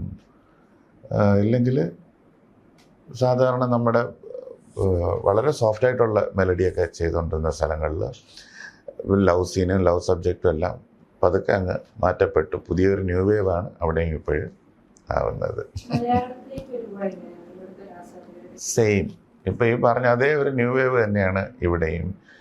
ഇവിടെ പിന്നെ ഈ പാരലൽ മ്യൂസിക്കും എനിക്ക് തോന്നുന്നു പാരലൽ മ്യൂസിക്കും ഫിലിം മ്യൂസിക്കും ഒരുമിച്ചൊരു ക്ലബ്ബായ ഒരു അനുഭവം ഇപ്പോഴുണ്ട്. സെയിം തന്നെ ആർട്ടിസ്റ്റ് വൈസ് ആണെങ്കിലും നമുക്ക് സിനിമ ഇല്ലെങ്കിലും പാട്ട് ഹിറ്റാക്കാമെന്നുള്ളൊരവസ്ഥ വന്നു. അത് ഏറ്റവും വലിയൊരു പോസിറ്റീവ് ആയിട്ടുള്ള ഒരു ടൈം പീരീഡാണ് ഇപ്പോഴേ എന്ന് എനിക്ക് തോന്നുന്നു. കാര്യം ഒരു 10-15 വർഷം മുമ്പ് ആണെങ്കിൽ സിനിമ മാത്രം ആയിരിക്കും നമുക്ക് സർവൈവ് ചെയ്യാനുള്ള എന്നുള്ളതിൻ്റെ കോൺസെപ്റ്റ് മാറി. ഇപ്പോഴും പ്രൈവറ്റ് മ്യൂസിക്കും പ്രൈവറ്റ് ആൽബങ്ങൾക്കും എല്ലാം നല്ലൊരു കാലമായിട്ട് തോന്നുന്നുണ്ട്. പക്ഷേ കോമ്പറ്റീഷനും കൂടിയിട്ടുണ്ട്. അതാണ് പറഞ്ഞത്, ആ ന്യൂ ജനറേഷൻ വളരെ ഹൈലി എക്സ്പ്രസീവാണ് അവരുടെ മ്യൂസിക്. നമ്മൾ ഇഷ്ടപ്പെടുന്ന അല്ലെങ്കിൽ നമ്മൾ ഒരു സമയത്ത് നമ്മൾ ചിന്തിച്ചിരുന്ന മ്യൂസിക്കിൻ്റെ ഒരു സംഭവമാണ് ഇപ്പോഴും. ഇപ്പോൾ ഞങ്ങളുടെയൊക്കെ കോളേജ് ടൈമിൽ ഇപ്പോൾ എന്താണ് ടുപ്പാക് ഷക്കൂർ ഇല്ലെങ്കിൽ എമിനം ഇവരുടെയൊക്കെ ഒരു സ്റ്റൈലാണ്. അന്ന് നമുക്കൊക്കെ ഏറ്റവും പ്രശ്നം ഇതായിരുന്നു, നമ്മുടെ ലാംഗ്വേജ് ഒന്നിനും അങ്ങോട്ട് വഴങ്ങുന്നില്ല എന്നൊക്കെ പറഞ്ഞൊരു കംപ്ലയിൻ്റ് ഉണ്ട്. അതൊക്കെ ഇപ്പോഴും മാറി ഒരു കറക്റ്റ് ഒരു ഹിപ്പ് ഹോപ്പിഷ് ഒരു കൾട്ടിലോട്ട് മലയാളത്തെ കൊണ്ടുവന്നു എന്ന് പറയുന്നത് നമ്മൾ അംഗീകരിക്കേണ്ട ഒരു സംഭവം തന്നെയാണ്. പിന്നെ നമ്മൾ ലാംഗ്വേജ് വഴങ്ങുന്നില്ല, പക്ഷെ ഇപ്പോഴതെല്ലാം വഴങ്ങി നമ്മളെല്ലാവരും ആ ഒരു സ്റ്റൈല് ഏറ്റെടുത്തു. പിന്നെ ഹൈലി എക്സ്പ്രസീവ് ആയല്ലോ, നമുക്ക് എന്തൊക്കെയാണ് പറയാൻ ആവശ്യം അതൊക്കെ നമുക്ക് പറയേണ്ട ഒരു പ്ലാറ്റ്ഫോം കൂടെ കിട്ടി എന്നുള്ളത് നമ്മൾ ഒരിക്കലും മലയാളം മ്യൂസിക്കിൽ ചിന്തിക്കാത്ത ഒരു സംഭവമായിരുന്നു. ഈ നേരത്തെ ഈ കന്നഡയുടെ കാര്യം പറഞ്ഞപ്പോൾ ഈ ട്രെൻഡ് മാറിയത് പറഞ്ഞപ്പോൾ ഇത് ഏതെങ്കിലും രീതിയിൽ ക്വാളിറ്റി എഫക്ട് ചെയ്തിട്ടുണ്ടോ? അതായത് പലർക്കും കോംപ്രമൈസ് ചെയ്യേണ്ടി വരുന്നുണ്ടോ, അല്ലെങ്കിൽ ഇതൊരു ലിമിറ്റേഷൻ ആയിട്ട് മാറുന്നുണ്ടോ? പലപ്പോഴും ചട്ടക്കൂട്ടിൽ നിന്ന് നമുക്ക് പ്രവർത്തിക്കേണ്ട ഒരു സിറ്റുവേഷനിലോട്ട് പോകാറുണ്ട്. അത് ഡയറക്ടേഴ്സ് പ്രത്യേകിച്ച് അറിയാമല്ലോ, സാധാരണ എല്ലായിടത്തും നടക്കുന്നതല്ല, ഒരു പാട്ടോ ഹിറ്റായാൽ ആ പാറ്റേൺ വേണം. അത് തീർച്ചയായിട്ടും നമ്മൾ ഫോളോ ചെയ്യേണ്ടി വരും. പ്രത്യേകിച്ച് കന്നഡയിൽ ഡയറക്ടർമാരെ ഒട്ടും മടിക്കില്ല. കറക്റ്റ് അവർ ഇത് കൊണ്ടുതരും CD എന്താണെന്ന് വെച്ചാൽ. കാര്യം അവർ ഒത്തിരി ഓവർ ഇൻഫ്ലുവൻസ്ഡ് ആണ് പല കാര്യങ്ങളിൽ. ഇപ്പോൾ കാന്താര പോലത്തെ ഒരു പടം വന്നതിന് ശേഷം പിന്നെ നമ്മൾ നോക്കുമ്പോഴത്തേക്ക് ഒത്തിരി പടങ്ങൾ കാട്ടിൽ വെച്ചുള്ളത്, കാട്, ജീപ്പ്, അങ്ങനത്തെ സംഭവങ്ങൾ. അവർ പർപ്പസ്ലി അവരങ്ങനെ ഒരു ഗ്രൂപ്പാണ്. നേരെ മാറി ചിന്തിക്കാൻ ഇനി ഒത്തിരി ടൈം എടുക്കും. അപ്പോൾ അതിനകത്ത് തന്നെയാണ് എപ്പോഴും നിൽക്കുന്നത്. അപ്പം നമ്മളും അതിനെ കമ്പോസ് ചെയ്യാൻ ഇരിക്കുകയാണെങ്കിൽ നമ്മൾ അവർ പറയുന്നത് നമുക്ക് കേട്ടേ പറ്റൂ. KGF പോലുള്ള പടങ്ങൾ വരുമ്പോഴത്തേക്ക് ഇപ്പം എല്ലാ ഫിലിംസിലും ഇപ്പം ലൗഡ് മ്യൂസിക് വേണമെന്നും ഒരു റിക്വയർമെന്റ് ഉണ്ടല്ലോ. അതെ അതെ. സോ അതിനെങ്ങനെയാണ് നോക്കിക്കാണുന്നത്? ഇപ്പം അതായത് ഏത് പടത്തിലും ബാക്ക്ഗ്രൗണ്ട് സ്കോർ ചില സിനിമകൾക്ക് ചെവി അടിച്ചു പൊളിക്കുന്ന പോലെയാണ് ഇപ്പോൾ മ്യൂസിക് ഒക്കെ വരുന്നത്. അതിനെ എങ്ങനെയാണ് അത് ആ റിക്വയർമെന്റിനെ എങ്ങനെയാണ് നോക്കുകയാണ്? എൻ്റെ പാട്ടുകൾ ഭയങ്കര സൗണ്ടും ഒച്ചയും ബഹളവും ഒക്കെ ഉണ്ടെന്നുള്ളൊരു സംഭവം ഉണ്ടെങ്കിലും ഞാൻ അധികം ഈ മാസമായിട്ടുള്ളത് അത് ഇപ്പോഴല്ല. ഞാൻ കോളേജിൽ പഠിക്കുന്ന സമയത്ത് എനിക്ക് തോന്നുന്നു ആ സമയത്ത് ഏറ്റവും വലിയ മാസമായിരുന്നു തേസാബ് എന്നുള്ള പടം. ഏക് ദോ തീനൊക്കെ ഇറങ്ങിയ സമയം അതൊക്കെയായിരുന്നു ഞങ്ങളുടെ സ്കൂൾ ടൈം. അപ്പം അന്ന് മുതലേ നമുക്ക് ആ ഒരു എക്സ്പീരിയൻസ് ഭയങ്കരമാണ്. തിയേറ്റർ എഫക്റ്റ്, തേസാബ്, അതുപോലെ ചുമ്മാ ദേ അതൊക്കെയാണ് ആ സമയത്ത്. അപ്പം അത് കഴിഞ്ഞിട്ട് ഇപ്പോഴ് ഫുള്ള് ഇങ്ങനൊരു മാസിൻ്റെ ഒരു എലമെൻ്റ് എനിക്ക് തോന്നുന്നു പുതിയതായിട്ട് നമുക്ക് തോന്നുന്നില്ല. ഇപ്പം ഞങ്ങളെ സംബന്ധിച്ചിടത്തോളം ഞങ്ങൾ പണ്ട് മുതലേ കണ്ടുവരുന്നു ഇപ്പോഴും ഒരു ലൗഡ്നെസ്സിന് അതിൻ്റേതായിട്ടുള്ളൊരു സ്പെഷ്യാലിറ്റി ഉണ്ട് എന്നെനിക്ക് തോന്നിയിട്ടുണ്ട്. ഫിലിമിലാണെങ്കിലും പൊതുവായിട്ടുള്ള ഒരു മ്യൂസിക്കൽ അപ്രോച്ചിനാണെങ്കിലും ഒരു ഫ്രീക്വൻസി ബേസ്ഡ്, ഇല്ലെങ്കിൽ ഈ പറയുന്ന പോലെ ഒരു ലൗഡ്നെസ്സിന് അതിൻ്റേതായിട്ടുള്ളൊരു സ്ഥാനമുണ്ട്. അപ്പോൾ അത് അപ്ലൈ ചെയ്യുക കൊമേഴ്ഷ്യൽ ഫിലിമുകൾക്ക് ഏറ്റവും ആവശ്യം തന്നെയാണ്.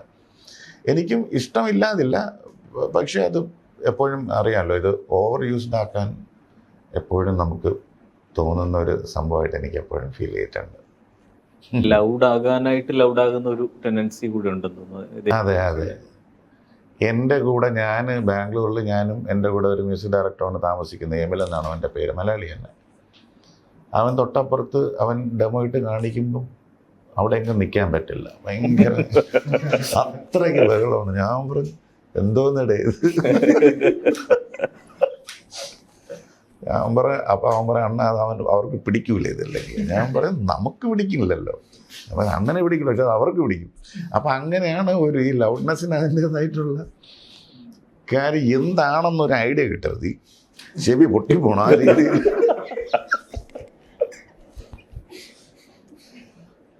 അവനിത് കേൾക്കുമെന്ന്.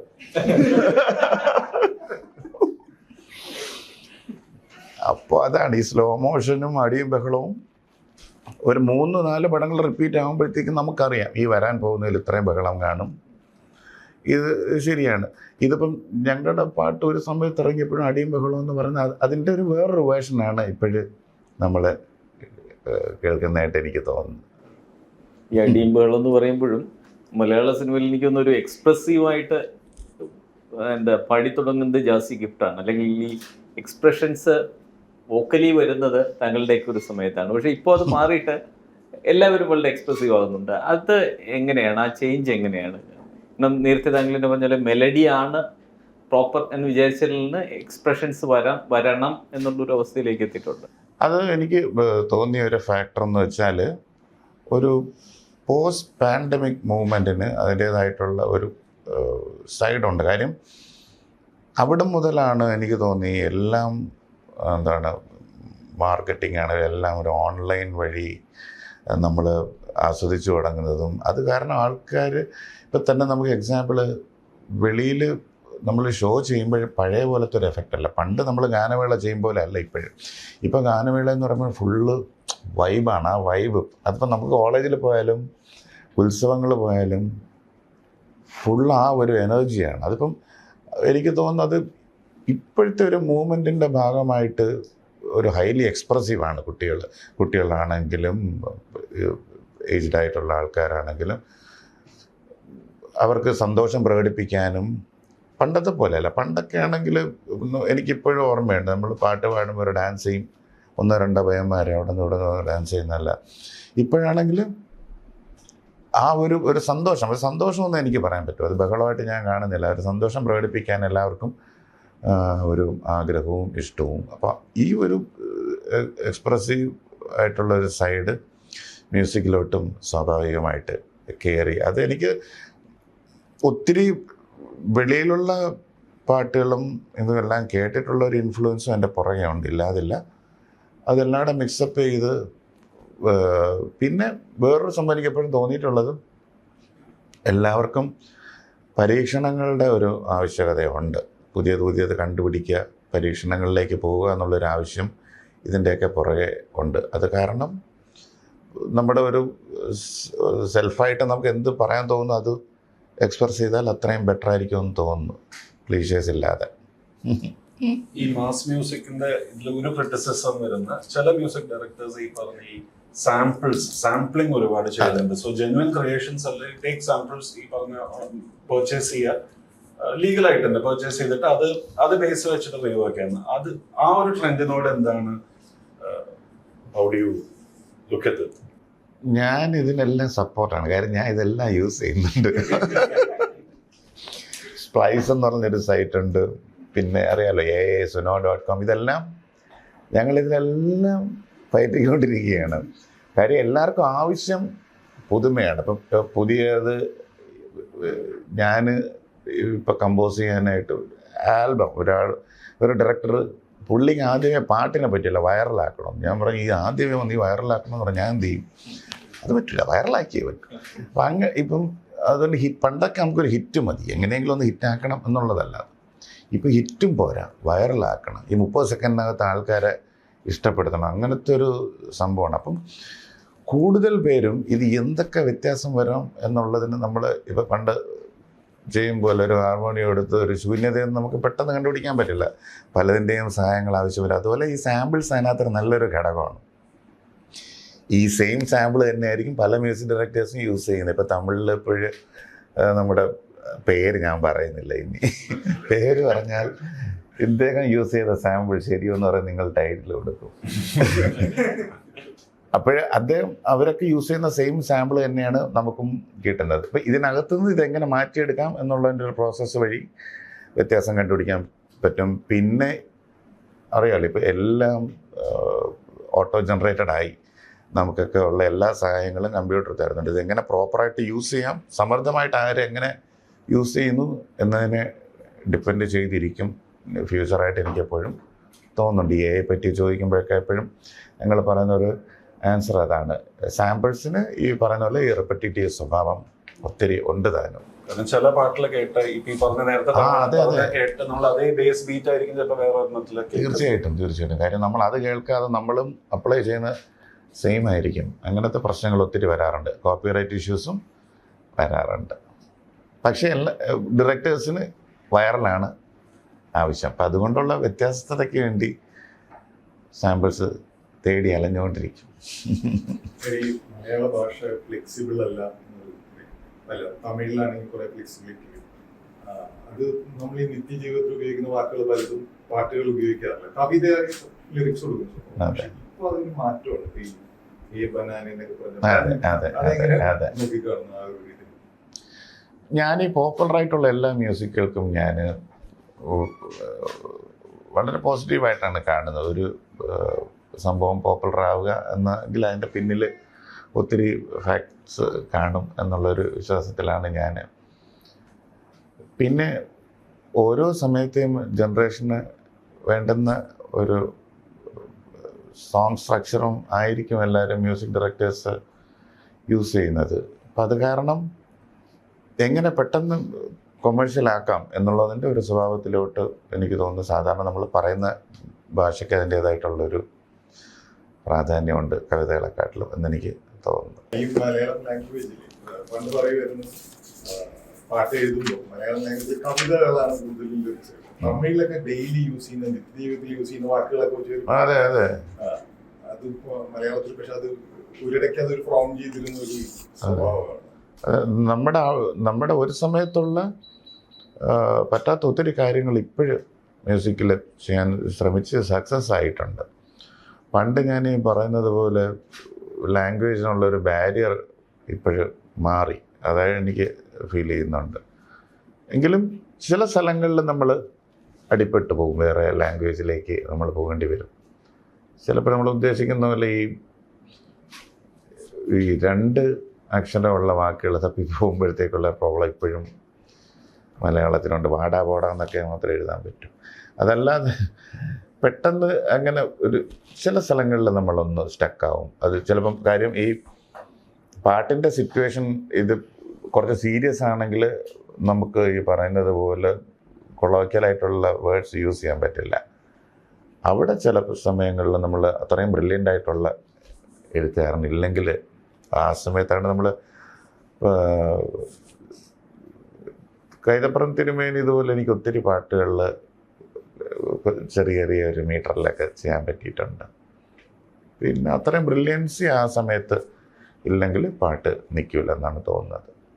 ലാംഗ്വേജ് ഒരു ബാരിയർ ആണെന്ന് പറയുമ്പോൾ ലിറിസിസ്റ്റിൻ്റെ ഒരു പ്രോമിനൻസ് കുറയുകൂടെ ചെയ്യുന്നില്ല. അതായത് പണ്ട് ഇപ്പോൾ പാർവണേന്ദുമുഖി ഇതൊക്കെ അത്രയും മനോഹരമായ അല്ലെങ്കിൽ അന്ന് മനോഹരമെന്ന് കരുതപ്പെട്ടിരുന്ന വാക്കുകൾ ഉപയോഗിച്ചിരുന്നിടത്ത് ഇപ്പോൾ വളരെ ലളിതമായ നിത്യജീവിതത്തിൽ ഉപയോഗിക്കുന്ന നേരത്തെ ചോദിച്ചാൽ നമുക്ക് ഏത് വാക്ക് വെച്ചിട്ടും പാട്ട് ഉണ്ടാക്കാം എന്നുള്ളൊരു അവസ്ഥയിലേക്ക് വന്നിട്ടുണ്ട്. അത് പാട്ടിന് ലിറിസിസ്റ്റ് ഒരു അനിവാര്യ ഘടകമല്ലാതായിട്ട് മാറിയിട്ടുണ്ടോ?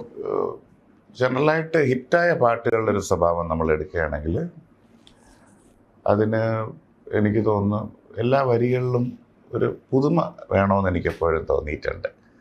ഇപ്പം തന്നെ പല പാട്ടുകളിലും എന്താണ് നമ്മളൊട്ടും പ്രതീക്ഷിക്കാത്ത വേർഡ്സ് ഇപ്പം നമ്മൾ പാടുന്നുണ്ട്. അതെല്ലാം ഒത്തിരി പോപ്പുലറായിട്ട് വരുന്നുണ്ട്. അപ്പോൾ ഇപ്പോഴത്തെ ഒരു തലമുറയ്ക്ക് ചിന്തിക്കാനും അവർക്ക് ആവശ്യമുള്ള ഒരു എലമെൻ്റ് ആഡ് ചെയ്യുക പാട്ടുകളെല്ലാം ആവശ്യമാണ്. അത് കാരണം തന്നെ നമ്മുടെ ഈ പാട്ടുകൾക്ക് എനിക്ക് തോന്നും ഒരു റീകോൾ വാല്യൂ, പെട്ടെന്ന് നമ്മൾ കേട്ടിട്ട് അത് വീണ്ടും നമ്മൾ പറയത്തക്ക വാക്കുകൾക്ക് ഒത്തിരി സ്ഥാനമുണ്ട്. അങ്ങനത്തെ പാട്ടുകൾ വരുമ്പോഴത്തേക്ക് പുതിയ തലമുറയിലെ ലിറിസിസ്റ്റുകളെല്ലാം അതിന് വളരെ ബെറ്ററായിട്ട് എനിക്ക് തോന്നുന്നുണ്ട്. പിന്നെ ഈ കവിത എങ്ങനെ ആഡ് ചെയ്യണം എന്നുള്ള കോൺസെപ്റ്റ് സത്യം പറഞ്ഞാൽ അറിയാലോ, ഇപ്പോഴത്തെ പാട്ടുകളുടെ ഒരു മോഡ് അറിയാലോ, അതിനും ഒരു വ്യത്യസ്തതയുണ്ട്. പഴയതുപോലെ നമുക്ക് അത്രയും കവിത അപ്ലൈ ചെയ്യാൻ പറ്റാത്തൊരു സംഭവമായിട്ടും നമുക്ക് തോന്നിയിട്ടുണ്ട്. പാട്ട് എങ്ങനെ വരും, അതെങ്ങനെ അതിൻ്റെ സിറ്റുവേഷനായിട്ട് വരും, അതനുസരിച്ച് മാത്രമേ ലിറിക്ക് ഡെലിവർ ചെയ്യാൻ പറ്റുള്ളൂ. അപ്പം അത് കാരണം ലിറിസിസ്റ്റ് എന്നുള്ള രീതിയിൽ ആ ഒരു പ്രോമിനൻസ് അത്രയും ബെറ്റർ സിറ്റുവേഷൻ കിട്ടിയാൽ നല്ലതായിരിക്കും. അതാണ് എനിക്ക് ഇപ്പോഴത്തെ പാട്ടുകളിൽ അടിസ്ഥാനപരമായിട്ട് തോന്നിയിട്ടുള്ളത്. എല്ലാവർക്കും പുതിയ വാക്കുകളോടുള്ളൊരു താല്പര്യമുണ്ട്. അത് പലപ്പോഴും പുതിയ ഡയറക്ടേഴ്സ് ആണെങ്കിൽ തന്നെ ഞാൻ പറയുന്നത് കേട്ടിട്ടുണ്ട്. പുതിയൊരു വാക്ക്, എന്തെങ്കിലും ഒരു സ്പെഷ്യലായിട്ടുള്ളൊരു വാക്ക്, പണ്ടത്തെ വാക്കുകൾ പോലെ നിലവേ കനവേ എന്നൊന്നും ഉള്ളതല്ലാതെ എന്തെങ്കിലും ഒരു സ്പെഷ്യലായിട്ടുള്ളൊരു വേർഡ് വേണമെന്നുള്ളൊരു സജഷൻ ഇപ്പോഴും ലിറിക്കൽ സൈഡിൽ വരുന്നുണ്ട്. അപ്പം അത് കാരണം ഒത്തിരി കവിത പോലെ ഉള്ളതല്ലെങ്കിലും നമ്മൾ ഇൻഡ്യൂസ് ചെയ്യാൻ വേണ്ടി നമ്മൾ പർപ്പസ്ലി ശ്രമിക്കും എന്നുള്ളതാണ് പുതിയ ലിറിക്സിനെ പറ്റി തോന്നിയിട്ടുള്ളത്. പഴയത് അങ്ങനെ തന്നെ നിൽപ്പുണ്ടല്ലോ, ലെജൻസ് ആയിട്ട് തന്നെ ഉണ്ടല്ലോ. ഞാൻ വീട്ടിലൊക്കെ ചോദിക്കുകയല്ല, അതിലൊരു ക്ലാരിറ്റിക്ക് വേണ്ടി ചോദിക്കുക. അതായത് ഈ റീകോൾ വാല്യൂ പഴയതിനെ അപേക്ഷിച്ച് പുതിയതിന് റിലേറ്റീവ്ലി കുറവാണോ ഇത്തരം വാക്കുകൾ വരുമ്പോൾ? സിനിമയുടെ മൊത്തം സ്വഭാവത്തിൽ നമ്മൾ എന്ത് നല്ലൊരു പാട്ട് ചെയ്താലും ഇല്ലെങ്കിലും സിനിമ നല്ലതാണെങ്കിൽ അത് ഒത്തിരി ക്യാരിയറാവും, ഫ്രണ്ടിലേക്ക് പോവും. ആ സിനിമ ബേസ് ചെയ്ത് ആ പാട്ട് കുറേ നാൾ നിൽക്കും. ആ ഫിലിമിന് കുറച്ച് ആയുസുള്ളെങ്കിൽ ആ പാട്ടും പെട്ടെന്ന് പോകും. ഇല്ലെങ്കിൽ പാട്ടിന് അതിനും മേളിൽ നിൽക്കത്തക്ക രീതിയിലുള്ള പാട്ടുകൾ വളരെ റെയറായിട്ടാണ് സംഭവിക്കുന്നത്. ഇപ്പം നമ്മൾ എക്സാമ്പിൾ പറഞ്ഞ പാട്ടുകളെല്ലാം തന്നെ ഹിറ്റായിട്ടുള്ള പടങ്ങൾ ഡെഫിനറ്റ്ലി അങ്ങനെ ഉണ്ട്. ലജ്ജാവതി തന്നെ അത് 20 വർഷം മുമ്പുള്ള പാട്ടെന്ന് വേണമെങ്കിൽ പറയാം. ആ പാട്ടുകളുണ്ട്, തീർച്ചയായിട്ടും ഉണ്ട്, ഇല്ലെന്ന് പറയുന്നില്ല. എങ്കിലും പലപ്പോഴും പാട്ടുകൾ ഓരോ സീസണലായിട്ട് തോന്നിയിട്ടുണ്ട്. ഒരു പാട്ട് ഇപ്പം ഞങ്ങൾ ഗാനമേളയ്ക്ക് പാടുമ്പോൾ നമ്മളെപ്പോഴും പറയും ഈ സീസണിലും ആ സീസണിലും കൂടെ ഒരു പാട്ട് നമുക്ക് കാണും. അപ്പം അത് കഴിഞ്ഞിട്ട് പുതിയ പാട്ട് വരും. അത് ക്രിയേറ്റ് ചെയ്യുന്നവർക്കും അറിയാം ഈ പാട്ട് ഇത്ര ഒരു ഷോർട്ട് സ്പാൻ ആയിരിക്കും എന്ന് അവർക്കും ഒരു ധാരണയുണ്ട്. അത് ചില അവരുടെ ഇൻ്റർവ്യൂകളിൽ തന്നെ നമുക്കും കേൾക്കാൻ പറ്റിയിട്ടുണ്ട്. നമുക്കറിയാം ഈ പാട്ട് കൂടിപ്പോയി ഇത്ര ദിവസം എന്നുള്ള ആ ഒരു കണക്കുകൂട്ടൽ ഇപ്പോഴും ഉണ്ട്.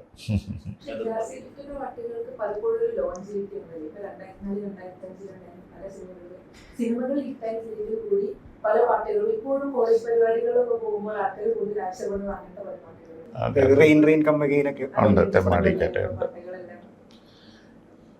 ഇത്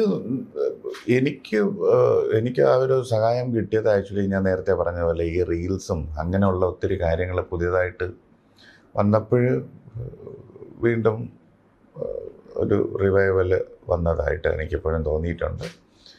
പിന്നെ പാട്ടുകൾ അതിൻ്റെ അത് നമുക്കൊന്നും പ്രെഡിക്റ്റ് ചെയ്യാൻ പറ്റില്ല അധികം. നമുക്ക് പെട്ടെന്ന് ഇതെന്താണ്, നമുക്ക് എത്രമാത്രം ഹിറ്റാക്കാൻ പറ്റും, അങ്ങനെ ഒരു പ്രെഡിക്റ്റ് ചെയ്യുന്നതിനെക്കാട്ടിലും മുകളിലാണ് പലപ്പോഴും. നമ്മളെപ്പോഴും ചില സമയങ്ങളിൽ നല്ലതെന്ന് വിചാരിച്ച് ചെയ്യുന്നതൊന്നും അങ്ങോട്ട് അത്ര അക്സെപ്റ്റ് ചെയ്തെന്ന് വരില്ല. അങ്ങനത്തെ ഒരു സംഭവമാണ്.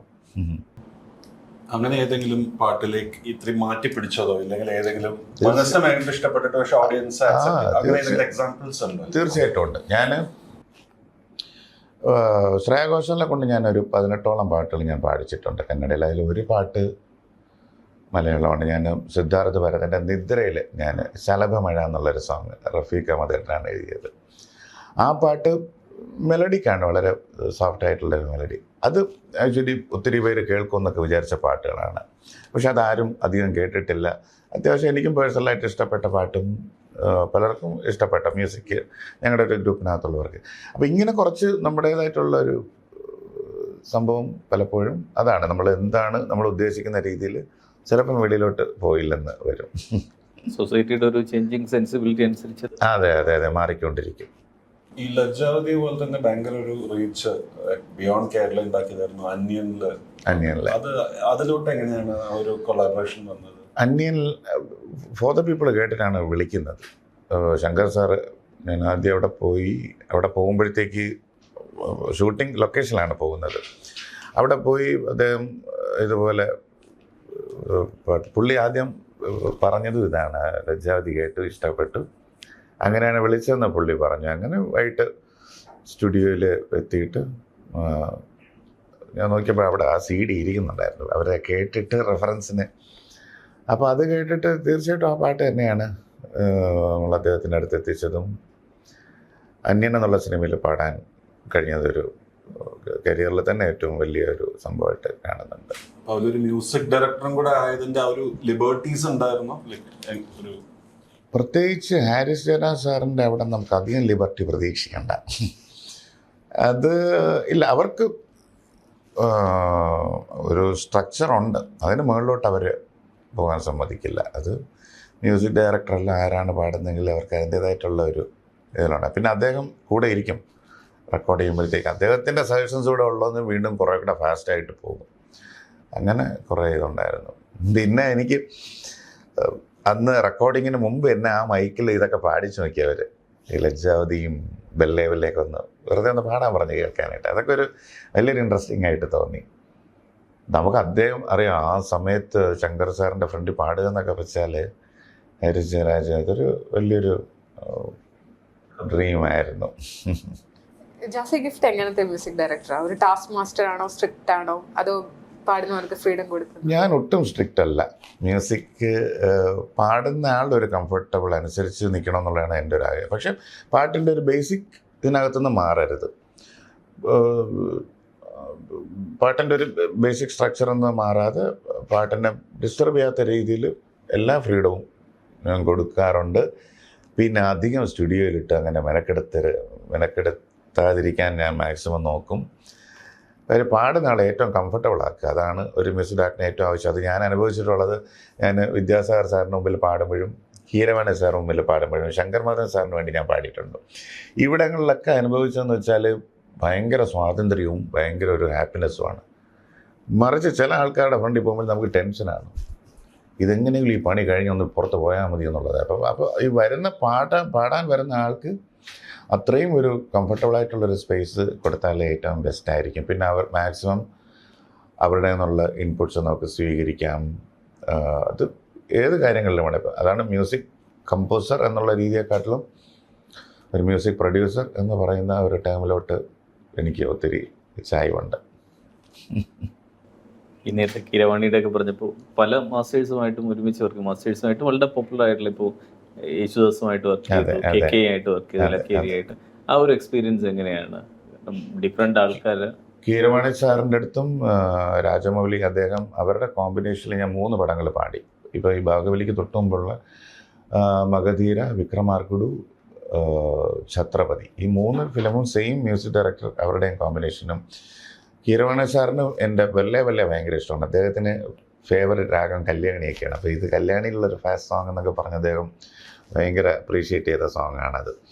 അങ്ങനെ അദ്ദേഹത്തിന് വേണ്ടി പാടാൻ പറ്റി. ഈ രാജമൗലി സാറിൻ്റെ ഒരു കാര്യം എപ്പോഴും ഞാൻ ഓർമ്മിക്കുന്നതെന്ന് വെച്ചാൽ, വിക്രമാർകുഡു എന്നുള്ള ഫിലിമിൽ അതിൽ ജിന്താക്തർ ചിതാക്തർ എന്നുള്ള സോങ്ങാണ്. അത് ഭയങ്കര പോപ്പുലറായ ഒരു പാട്ട്. അദ്ദേഹം ഈ സോങ് റെക്കോർഡ് ചെയ്യുമ്പോഴത്തേക്കും രാജമൗലി പ്രസാദിലാണ് സ്ഥിരം അവർ റെക്കോർഡ് ചെയ്യുന്നത്. അപ്പോൾ രാജമൗലി സാർ ഇങ്ങനെ അകത്ത് വന്നിട്ട് പുള്ളി പറഞ്ഞു, ഇങ്ങനെയൊക്കെ ആയിരിക്കും ഈ പടത്തിൽ ഇതിൻ്റെ ഡാൻസ് സ്റ്റെപ്പ് ഇങ്ങനെയാണ്, അപ്പോൾ ഇങ്ങനത്തെയൊക്കെ രീതിയിലൊക്കെ എക്സ്പ്രസ് ചെയ്യണം, കുറച്ച് ലൈൻസൊക്കെ. എന്നാൽ നമ്മൾ സിനിമ കണ്ടപ്പോഴത്തേക്ക് കറക്റ്റ് അദ്ദേഹം കാണിച്ച അതേ സ്റ്റെപ്പ് ഇപ്പം നമ്മൾ ഈ RRR കാണുമ്പോലെ എന്താണ് അദ്ദേഹത്തിൻ്റെ മൈൻഡിലുള്ളത് കറക്റ്റ് അതേപോലെ സ്ക്രീനിൽ കൊണ്ടുവരും. ആ ഒരു അനുഭവം ഭയങ്കരം തന്നെയായിരുന്നു. അങ്ങനെ ഈ ഇവരുമായിട്ടെല്ലാം കൊളാബ് ചെയ്യാൻ പറ്റി, മ്യൂസിക്കിനെ പറ്റി അവരുടെ ഐഡിയാസും ഇത്രയും എത്രമാത്രം ഇൻവോൾവ്മെൻ്റ് ഉണ്ട് എന്നൊക്കെ ഉള്ളത് മനസ്സിലാക്കാൻ പറ്റി. ദാസാറ് ആദ്യമായിട്ട് പാടുന്ന സ്നേഹത്തുമ്പിയാണ്. അതും ഏറ്റവും വലിയൊരു ഭാഗ്യമാണ്. കാര്യം വെച്ചാൽ നമ്മൾ അറിയണം, നമ്മൾ കുഞ്ഞുനാൾ മുതലേ കേട്ട് വളരുന്ന അദ്ദേഹത്തിൻ്റെ വോയിസ്. ആദ്യം അദ്ദേഹത്തിനെ കൊണ്ട് പാടിച്ചത് സ്നേഹത്തുമ്പി. അത് പ്രത്യേകിച്ച് അദ്ദേഹത്തെ കൊണ്ട് പാടിക്കുമ്പോൾ ഒരു അത്യാവശ്യം ഒരു നല്ല പാട്ടായിരിക്കണം എന്നുള്ള മനസ്സിലൊരു ഭയങ്കര ആഗ്രഹം ഉണ്ടായിരുന്നു. അങ്ങനെ ആ പാട്ട് വളരെ പോസിറ്റീവായിട്ടുള്ള റെസ്പോൺസാണ് ഇപ്പോഴും എനിക്ക് കിട്ടുന്നത്. ഇനി കൊളാബ് ചെയ്യണമെന്ന് അത്യധികം ആഗ്രഹിക്കുന്ന ആർട്ടിസ്റ്റുകൾ? ഇനി കൊളാബിലാണ് ഏറ്റവും വലിയ ആഗ്രഹം. കാര്യം എന്ന് വെച്ചാൽ നമ്മുടെ ഐഡിയാസിനെക്കാട്ടിലും നമുക്ക് ഒത്തിരി എക്സ്പാൻഡ് ചെയ്യാനും എക്സ്പ്ലോർ ചെയ്യാനും നമുക്ക് പറ്റും. ഞാനിപ്പോഴും അയർലൻഡിലെ 2 ആർട്ടിസ്റ്റുകൾ റയാനും മെൽവിനുമായിട്ട് തഗ്ദും തകതിമിതം എന്നുള്ള ഒരു കൊളാബ് ചെയ്തു. അത് ആക്ച്വലി ഞാൻ ഇപ്പോഴും അങ്ങോട്ടുള്ള യൂറോപ്പ് ട്രിപ്പിലെല്ലാം ഭയങ്കര പോപ്പുലറായി ആ പാട്ട്. ഇപ്പോഴത്തെ നമ്മൾ ജെൻസി കുട്ടികളുടെ ഇടയിൽ വീണ്ടും നമുക്ക് തഗ്ദും, അവരുടെ തമ്പുരാട്ടിയും തമ്പുരാട്ടി ഭയങ്കര ഹിറ്റായിരുന്നു. അപ്പോഴാണ് യഥാർത്ഥത്തിൽ ഈ ഇങ്ങനെയുള്ള കൊളാബുകൾ വഴി നമ്മൾ മനസ്സിലാക്കാൻ ഒത്തിരി കാര്യങ്ങളുണ്ട്. അപ്പം പ്രത്യേകിച്ച് നമ്മൾ ഇഷ്ടപ്പെടുന്ന ഒരു സംഭവമേ അല്ല അവർക്ക് വേണ്ടുന്നതും അവരുടെ ഇഷ്ടങ്ങൾ. ഇപ്പം കറക്റ്റായിട്ട് ഈ പറയുന്ന പോലെ ഈ ജെൻസി എന്ന് പറഞ്ഞാൽ അത് ഡിഫറെൻ്റ് ആണ്, ഒരു ഏലിയൻസ് തന്നെയാണ് യഥാർത്ഥത്തിൽ. അവരുടെ ഒരു ചിന്തയും എല്ലാം ഡിഫറെൻ്റ് ആണ്. അതെനിക്ക് ആക്ച്വലി ഈ കഴിഞ്ഞ ഒരു ടൂറിൽ എനിക്ക് മനസ്സിലാക്കാൻ പറ്റി. ഈ പാട്ട് ഇറങ്ങി ഞാൻ അത്യാവശ്യം യാത്ര ചെയ്തപ്പോഴത്തേക്കൊക്കെ ഒത്തിരി ഈ ഒരു ബാച്ചിൻ്റെ മ്യൂസിക്കൽ വൈബ് എന്താണെന്നും അവർക്കുള്ള ഇഷ്ടങ്ങൾ, ഞാനൊന്നും കേൾക്കാത്ത ഒത്തിരി പാട്ടുകൾ എനിക്ക് പണ്ട് മുതൽ ഞാൻ ഒത്തിരി പാട്ട് കേൾക്കുന്നതാണ്. പക്ഷേ എങ്കിലും നമ്മുടെ ലിസ്റ്റിലൊന്നും വരാത്ത ഒത്തിരി പാട്ടുകൾ കേൾക്കാൻ പറ്റി. അത് തന്നെ ഒരു വലിയ കാര്യമാണ്. ഇപ്പം എക്സാമ്പിൾ ട്രാവിസ് സ്കോട്ട് എന്ന് പറഞ്ഞ അദ്ദേഹത്തിൻ്റെ ആൽബം ഫീം, അങ്ങനെ ഒത്തിരി സംഭവങ്ങൾ വീണ്ടും കേൾക്കാൻ പറ്റി. ഈ ഫിലിം മ്യൂസിക്കിലേക്ക് തിരിച്ചു വരുമ്പോൾ കൊറിയോഗ്രാഫി അറിയുക എന്നുള്ളത് കമ്പോസറിനെ എത്രത്തോളം ഹെൽപ്പ് ചെയ്യും, അല്ലെങ്കിൽ അത് ആവശ്യമാണോ? ഇതാണ് കൊറിയോഗ്രാഫി എന്ന് താങ്കളോട് പറയാറുണ്ടോ? അത് ഞാൻ എപ്പോഴും കോട്ട് ചെയ്യുന്നത് നമ്മുടെ വിദ്യാസാഗർ സാറ് പറയുന്നുണ്ട്. പുള്ളി കമ്പോസ് ചെയ്യുമ്പോഴത്തേക്ക് എപ്പോഴും ഇങ്ങനെ ഒരു സുന്ദരി ഡാൻസ് ചെയ്യുന്നത് അദ്ദേഹം മനസ്സിലിങ്ങനെ കാണുമെന്ന് പറഞ്ഞാണ് അദ്ദേഹം ഇൻ്റർവ്യൂവിൽ പറഞ്ഞിട്ടുള്ളത്. തീർച്ചയായും ലൈൻ തന്നെയാണ് നമ്മളും എപ്പോഴും. എനിക്ക് പണ്ട് മുതലേ ഈ ഡാൻസ് സോങ്സിനോട് ഭയങ്കര ഒരു ഇഷ്ടമായിരുന്നു. പോപ്പുലറായിട്ടുള്ള ഡാൻസ്, പണ്ട് ഡാൻസ് ചെയ്യില്ലെങ്കിലും മനസ്സിൽ ഈ ഒരു ഡാൻസറുണ്ട്. ഡാൻസ് സോങ്സിനോട് ഭയങ്കര ഇഷ്ടമായിരുന്നു. അത് ഇപ്പോഴും എന്താണ് നമ്മുടെ ഇന്ത്യൻ താളങ്ങളാണെങ്കിലും എല്ലാം.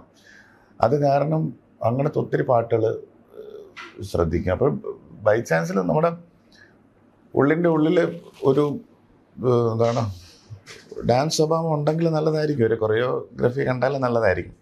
അതെനിക്ക് ഞാൻ ഈ ഒരു സംഭവം നേരത്തെ ഞാൻ ശ്രദ്ധിച്ചിട്ടുള്ളത്, നമ്മുടെ കന്നഡയിലെ ഹരികൃഷ്ണ എന്നുള്ളൊരു മ്യൂസിക് ഡയറക്ടറുണ്ട്. അദ്ദേഹത്തിൻ്റെ ഈ സക്കത്ത ഗൗള ഭയങ്കര ഹിറ്റാണ്, നമ്മുടെ ഇവിടെ ട്രെൻഡിങ് ആയിരുന്നു. അപ്പോൾ അദ്ദേഹം സ്റ്റേജിൽ, അതുപോലെ ദേവിശ്രീ പ്രസാദ്, അദ്ദേഹം പാട്ട് റെക്കോർഡ് ചെയ്യുമ്പോഴും ഡാൻസാണ്, ഭയങ്കര ഡാൻസും. അപ്പം അത് വേറൊരു വൈബ്രേഷനാണ് യഥാർത്ഥത്തിൽ. ജസ്റ്റ് ഗിഫ്റ്റ് അങ്ങനെ തന്നെയാണ്, താങ്കളുടെ പെർഫോമർ കൂടെയാണ്, സ്റ്റേജ് ഷോകൾ ചെയ്യുന്ന ആളാണ്. ഇപ്പം ഇതൊക്കെ ചെയ്തു തുടങ്ങി. സ്റ്റേജ് ഷോകളാണ് കൂടുതൽ താല്പര്യം. ഇപ്പം യഥാർത്ഥത്തിൽ ലൈവാണ് കൂടുതൽ ചെയ്യുന്നത്.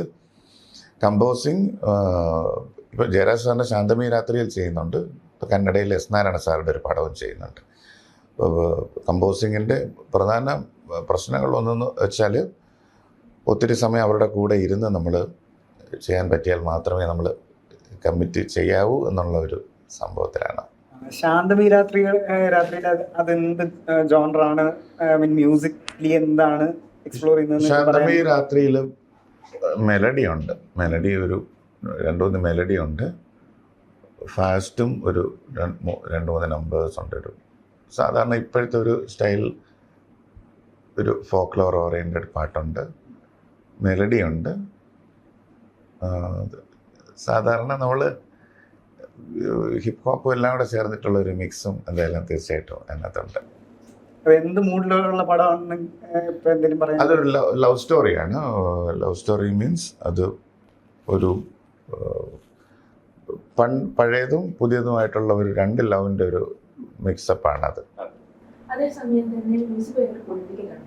പല ആൾക്കാരും ഇപ്പോൾ സാർ പറഞ്ഞതുപോലെ തന്നെ പറയാൻ വിചാരിച്ച ഞങ്ങളെല്ലാം കാര്യങ്ങൾ പറയുന്നുണ്ട്. അതിനെ കുറിച്ച് എന്താ തോന്നുന്നത്? Music as A political entity. തീർച്ചയായും അതാണ് ഞാൻ പറയുന്നത് പോലെ പണ്ട് നമ്മൾ കേട്ടിട്ടുള്ളത് പോലെ ബോബ് മാർലിയുടെയോ അങ്ങനത്തെയൊക്കെ ഉള്ള അവരുടെയൊക്കെ ഒരു മെസ്സേജ് മ്യൂസിക് വഴിയാണ് വെളിയിൽ കൊടുത്തുകൊണ്ടിരുന്നത് അദ്ദേഹത്തിൻ്റെ ആ ഒരു. അതുപോലെ നമ്മുടെ മെസ്സേജുകൾക്ക് ഒരു എന്താണ് എടുത്തുകൊണ്ട് പോകുന്ന ഒരു ഘടകമായിട്ട് മ്യൂസിക് മാറിയത് തീർച്ചയായിട്ടും നല്ലത് തന്നെ. അപ്പോൾ മ്യൂസിക്കിൻ്റെ കയ്യിലാണ് എല്ലാം ഇരിക്കുന്നത്. ഈ മ്യൂസിക് വഴി നമുക്ക് എന്ത് സ്വാധീനവും നമുക്ക് ചെലുത്താൻ പറ്റും എന്നുള്ളതിൻ്റെ ഒരു വലിയൊരു ഫാക്ടറായിട്ട് എപ്പോഴും തോന്നാറുണ്ട്. ഒരു എലമെന്റ് ഓഫ് റെബലിസം കൂടെ ഉണ്ട് തോന്നുന്നു. തീർച്ചയായിട്ടും നിങ്ങൾക്ക് സമൂഹത്തോട് റെസ്പോണ്ട് ചെയ്യാനുള്ള ഒരു വഴി കൂടെ ആയി മാറുന്നു. അതെ, ഒരു റെബലിസ്റ്റിക് സ്വഭാവം അത് ഈ പറയുന്നത് പോലെ അത് നമ്മുടെ ഒരു എക്സ്പ്രഷൻ ബേസ്ഡ് ആയിരിക്കാം. കാര്യം സൊസൈറ്റിയോട് പറയാനുള്ള കാര്യവും ഇല്ലെങ്കിൽ എന്തൊക്കെയാണ് നമുക്ക് ഫർദറായിട്ട് ഇനി അപ്ലൈ ചെയ്യാനുള്ള കാര്യങ്ങളെല്ലാം മ്യൂസിക് വഴി എല്ലാവരെയും ബോധ്യപ്പെടുത്താൻ എളുപ്പമായിട്ട് തോന്നുന്നുണ്ട്. മ്യൂസിക്കിന് അങ്ങനെ ഒരു പവർ ഇപ്പോൾ കിട്ടിയിട്ടുണ്ട്.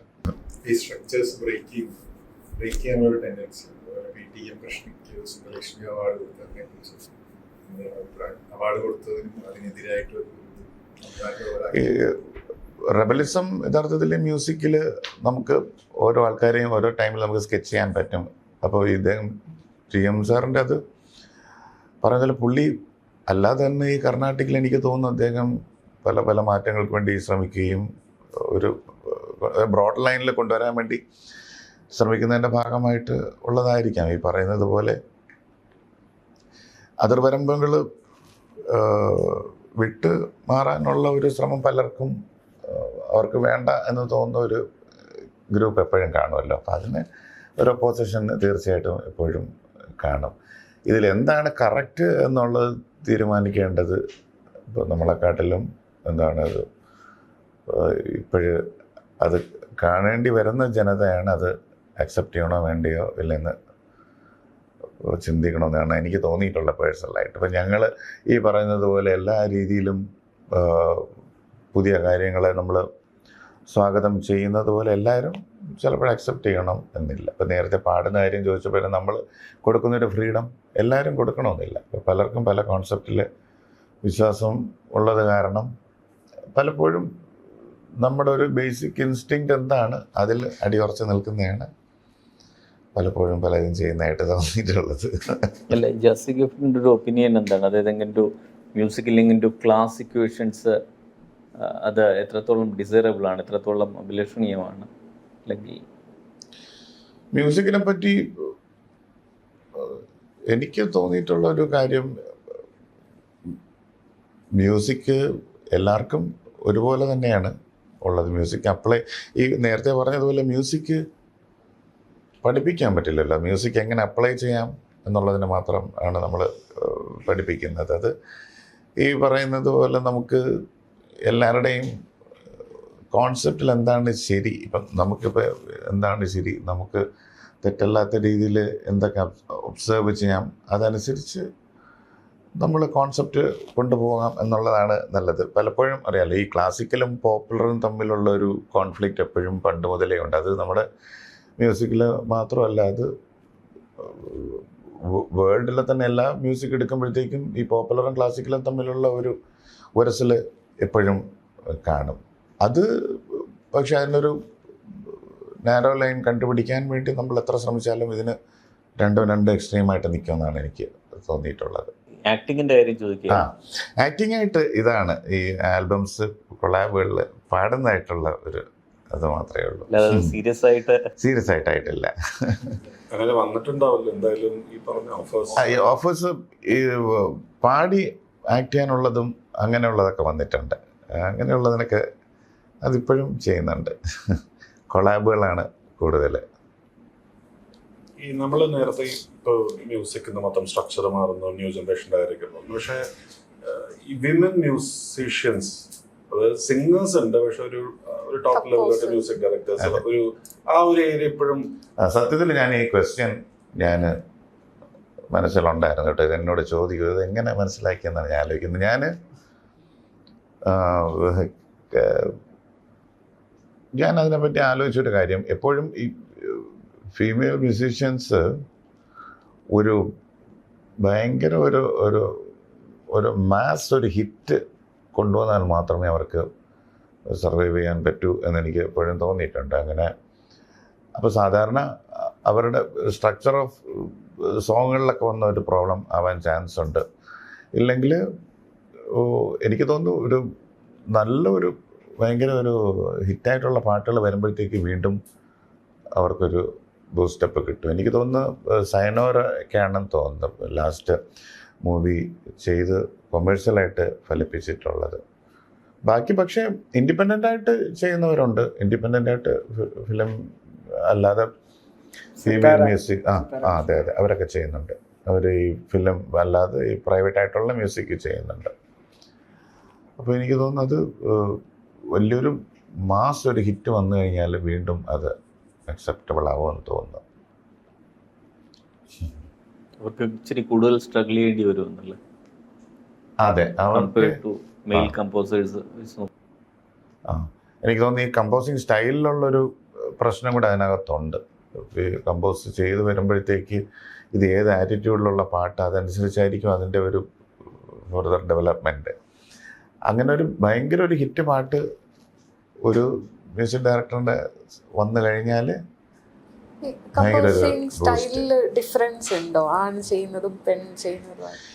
ഞാൻ ഈ പെൺകുട്ടികൾ കമ്പോസ് ചെയ്യുന്ന പാട്ട് ഞാൻ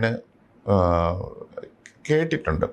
കൂടുതൽ പേരും ഇച്ചിരി ഒന്ന് ഒരു ലവ് മൂഡുള്ളൊരു സോങ്, സാധാരണ ഒരു സോഫ്റ്റായിട്ടുള്ള സോങ് കമ്പോസ് ചെയ്തൊക്കെയാണ് കേട്ടിട്ടുള്ളത്. ഭയങ്കര ഇപ്പോൾ നമ്മുടെ എന്താണ് ഭയങ്കര ഒരു എനർജറ്റിക് ആയിട്ടുള്ള സോങ്സ് കേട്ടിട്ടില്ല. മലയാളി കമ്പോസേഴ്സിൻ്റെ പ്രൈവറ്റായിട്ടുള്ള സോങ്സും എടുത്തു പറയാനൊന്നുമില്ല, പലരും കവർ വേർഷൻസാണ് ചെയ്യുന്നത്. പക്ഷെ അങ്ങനെ ഒരു ഭയങ്കര ഒരു അടിപൊളി പാട്ട് വന്നു കഴിഞ്ഞാൽ ഭയങ്കര രസമായിരിക്കും.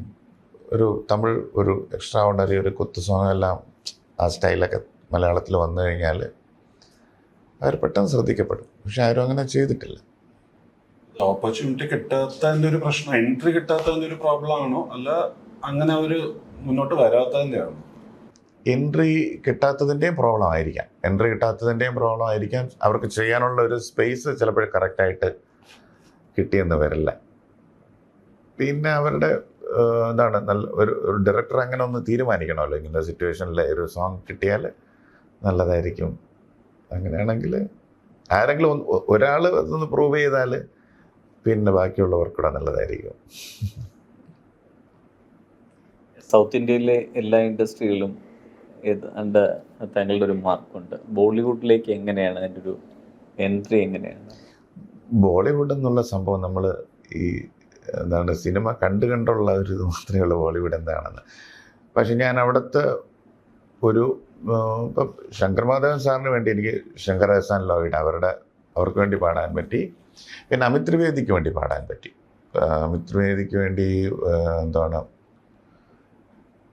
കന്നഡയിലും തെലുങ്കിലും മലയാളത്തിലും എനിക്ക് പാടാൻ പറ്റി. അമിത് ത്രിവേദിക്ക് പുള്ളി അവിടെ ആ സമയം നല്ല ബിസിയായിട്ട് നിൽക്കുന്ന മ്യൂസിക് ഡയറക്ടറായിരുന്നു. പിന്നെ ബോളിവുഡിലെ അത്യാവശ്യം എല്ലാ സിംഗേഴ്സിനെ കൊണ്ട് പാടിക്കാൻ പറ്റി. പാലീഷ ചിനോയ്, ഷാൻ, KK, ലക്കി അലി, ശങ്കർ സാർ, ശ്രേയ, അങ്ങനെ ഒത്തിരി പേരെ ബോളിവുഡിൽ നിന്ന് പാടിക്കാൻ പറ്റി. അത് തന്നെ ഒരു വലിയൊരു സംഭവമാണ്. ലാംഗ്വേജിൻ്റെ പ്രശ്നം നേരത്തെ ഉള്ളതുപോലെ ഇപ്പോഴില്ല. ഇപ്പോൾ എല്ലാവരും വളരെ ഫ്ലെക്സിബിളാണ്. അതുകൊണ്ട് നമുക്ക് ഒരു ഹിന്ദിയെന്നോ ഒരു കന്നഡയെന്നോ അങ്ങനെ ഒരു വ്യത്യാസം ഉള്ളതായിട്ട് തോന്നില്ല. ടാലൻറ്റ് പൂൾ കൂടുതൽ സൗത്തിലും മണി പവർ കൂടുതൽ നോർത്തിലുമാണ് എന്ന് പൊതുവെ ഒരു ഫീലുണ്ട്. അങ്ങനെ തന്നെയാണോ?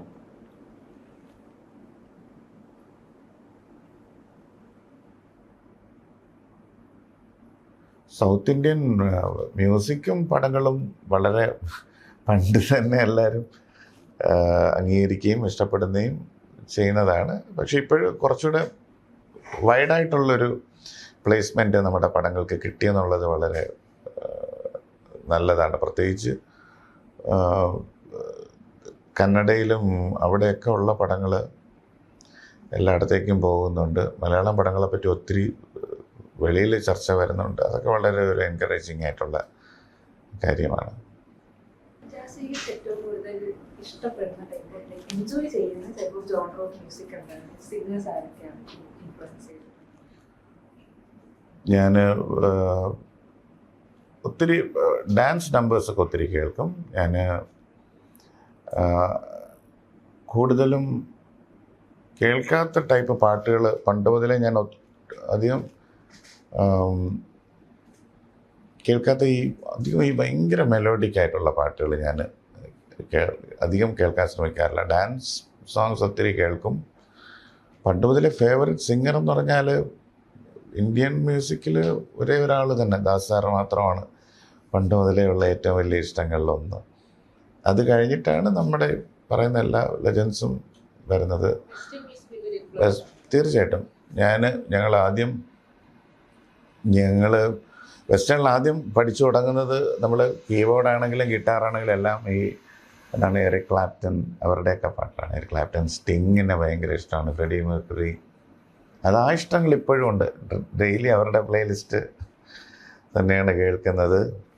ആ ഒരു ഇഷ്ടം ഇപ്പോഴും ഉണ്ട്, അന്നത്തെ പോലെ ഇന്നും ഉണ്ട്. അന്ന് കേട്ട അതേ പാട്ടുകൾ തന്നെയാണ് ഇപ്പോഴും കേൾക്കുന്നത്. അതാണ് വ്യത്യാസമില്ല, അതേ പാട്ടുകൾ തന്നെയാണ്. ടുപാക്ക് ഞാൻ ആ സമയം ഞങ്ങൾ ഡിഗ്രിക്ക് പഠിക്കുമ്പോഴാണ് ടുപാക്ക് ആ സമയത്ത് MTV artist of the month എന്ന് പറഞ്ഞൊരു ഉണ്ട്. അപ്പോൾ ടുപാക്ക് അതിന് ശേഷമാണ് അദ്ദേഹത്തിൻ്റെ ഇതൊക്കെ വരുന്നത്. ടുപാക്ക്, എമിനം ആ സമയത്തുണ്ടായിരുന്നു. പിന്നെ ഷാഗിയുടെ ഒത്തിരി ചെയ്യുമായിരുന്നു. പിന്നെ ഒത്തിരി പോപ്പുലർ മ്യൂസിക്കുകളെല്ലാം ശ്രദ്ധിച്ചു തുടങ്ങി. ഇപ്പോഴും ഒത്തിരി പുതിയ നല്ല വേർഷൻസ് ഇറങ്ങുന്നുണ്ട്, ഒത്തിരി പാട്ടുകൾ. അപ്പോൾ അതാണ് ഇപ്പോൾ ഒത്തിരി കേൾക്കാനുണ്ട്. പഴയതുപോലെ പണ്ടൊക്കെ നമുക്ക് ഇച്ചിരി ലിമിറ്റഡ് ആയിട്ടാണ് നമ്മൾ കേൾക്കുന്നത്. ഇതുണ്ട് അതുണ്ട്. പക്ഷേ ഇന്ന് അങ്ങനെയല്ല. ഇപ്പം ഡെയിലി ഓരോ പുതിയ പാട്ടും ഇതൊക്കെ ഇറങ്ങുന്നത് കേൾക്കുന്നുണ്ട്, ഇൻസ്പയർഡ് ആവാൻ ശ്രമിക്കുന്നുണ്ട്. മലയാളത്തിൽ ഈ അടുത്തിറങ്ങിയ ഈ പറഞ്ഞ ഹിപ്പ് ഹോപ്പ് അല്ലെങ്കിൽ ഫിലിം സോങ്സിൽ ഏറ്റവും ഇംപ്രസ്ഡ് ആയിട്ടുള്ളത് അല്ലെങ്കിൽ കൊള്ളാൻ തോന്നിയത്? ഞങ്ങൾക്ക് ഇഷ്ടപ്പെട്ട പാട്ടെല്ലാം ഞങ്ങൾ സ്റ്റേജിൽ പാടുന്നുണ്ട്. അങ്ങനെ പറയുകയാണെങ്കിൽ ഞങ്ങൾ സ്റ്റേജിൽ ഇപ്പോൾ പാടുന്നത് ഇല്യൂമിനാറ്റി പാടുന്നുണ്ട്. ഡാപ്സിയുടെ തന്നെ വട്ടയപ്പം എന്നുള്ള സോങ് പാടുന്നുണ്ട്. പിന്നെ നമ്മുടെ അദ്ദേഹത്തിൻ്റെ മനസ്സിലായോ, അത് സാധാരണ ഇപ്പോൾ മാസിന് ഇഷ്ടപ്പെട്ട ഈ പാട്ടുകളെല്ലാം നമ്മൾ പ്രസൻറ്റ് ചെയ്യുന്നുണ്ട്. റോക്കും റാപ്പും ആണോ ജാസി ഗിഫ്റ്റിന്റെ ഫേവറേറ്റ്? ഞാൻ ചില സമയം എല്ലാം അങ്ങ് കാട് കയറി ഞാൻ കേൾക്കും. ഞാൻ ഹാർഡ് റോക്കൊക്കെ ഭയങ്കരമായിട്ട് കേൾക്കും ചില സമയം. അത് ഡിപ്പെൻസ്. ഒരു മൂഡാണെങ്കിൽ ഭയങ്കര കട്ട റോക്ക് എന്ന് പറയും നമ്മൾ ട്രിവാൻഡ്രത്തെ കട്ട റോക്ക്. ഈ ഭയങ്കര ഹെവി ആയിട്ടുള്ള സംഭവങ്ങളൊക്കെ കേൾക്കും ചില സമയം അല്ലാതെ. പിന്നെ എൻ്റെ പ്ലേലിസ്റ്റിൽ ഞാനൊരു കുറച്ച് പാട്ട് എപ്പോഴും ഇങ്ങനെ സേവ് ചെയ്ത് ഇട്ടിട്ടുണ്ട്. അത് കേൾക്കുമ്പോഴത്തേക്കും നമ്മൾ എന്തൊക്കെ ഒരു ഡിപ്രഷൻ ഉണ്ടെങ്കിൽ അതൊക്കെ ഒന്ന് മാറി എനിക്ക് കിട്ടും. അങ്ങനെ കുറേ പോസിറ്റീവ് സോങ്സ് അങ്ങനെ എപ്പോഴും സെലക്ട് ചെയ്ത് വെച്ചിട്ടുണ്ട്.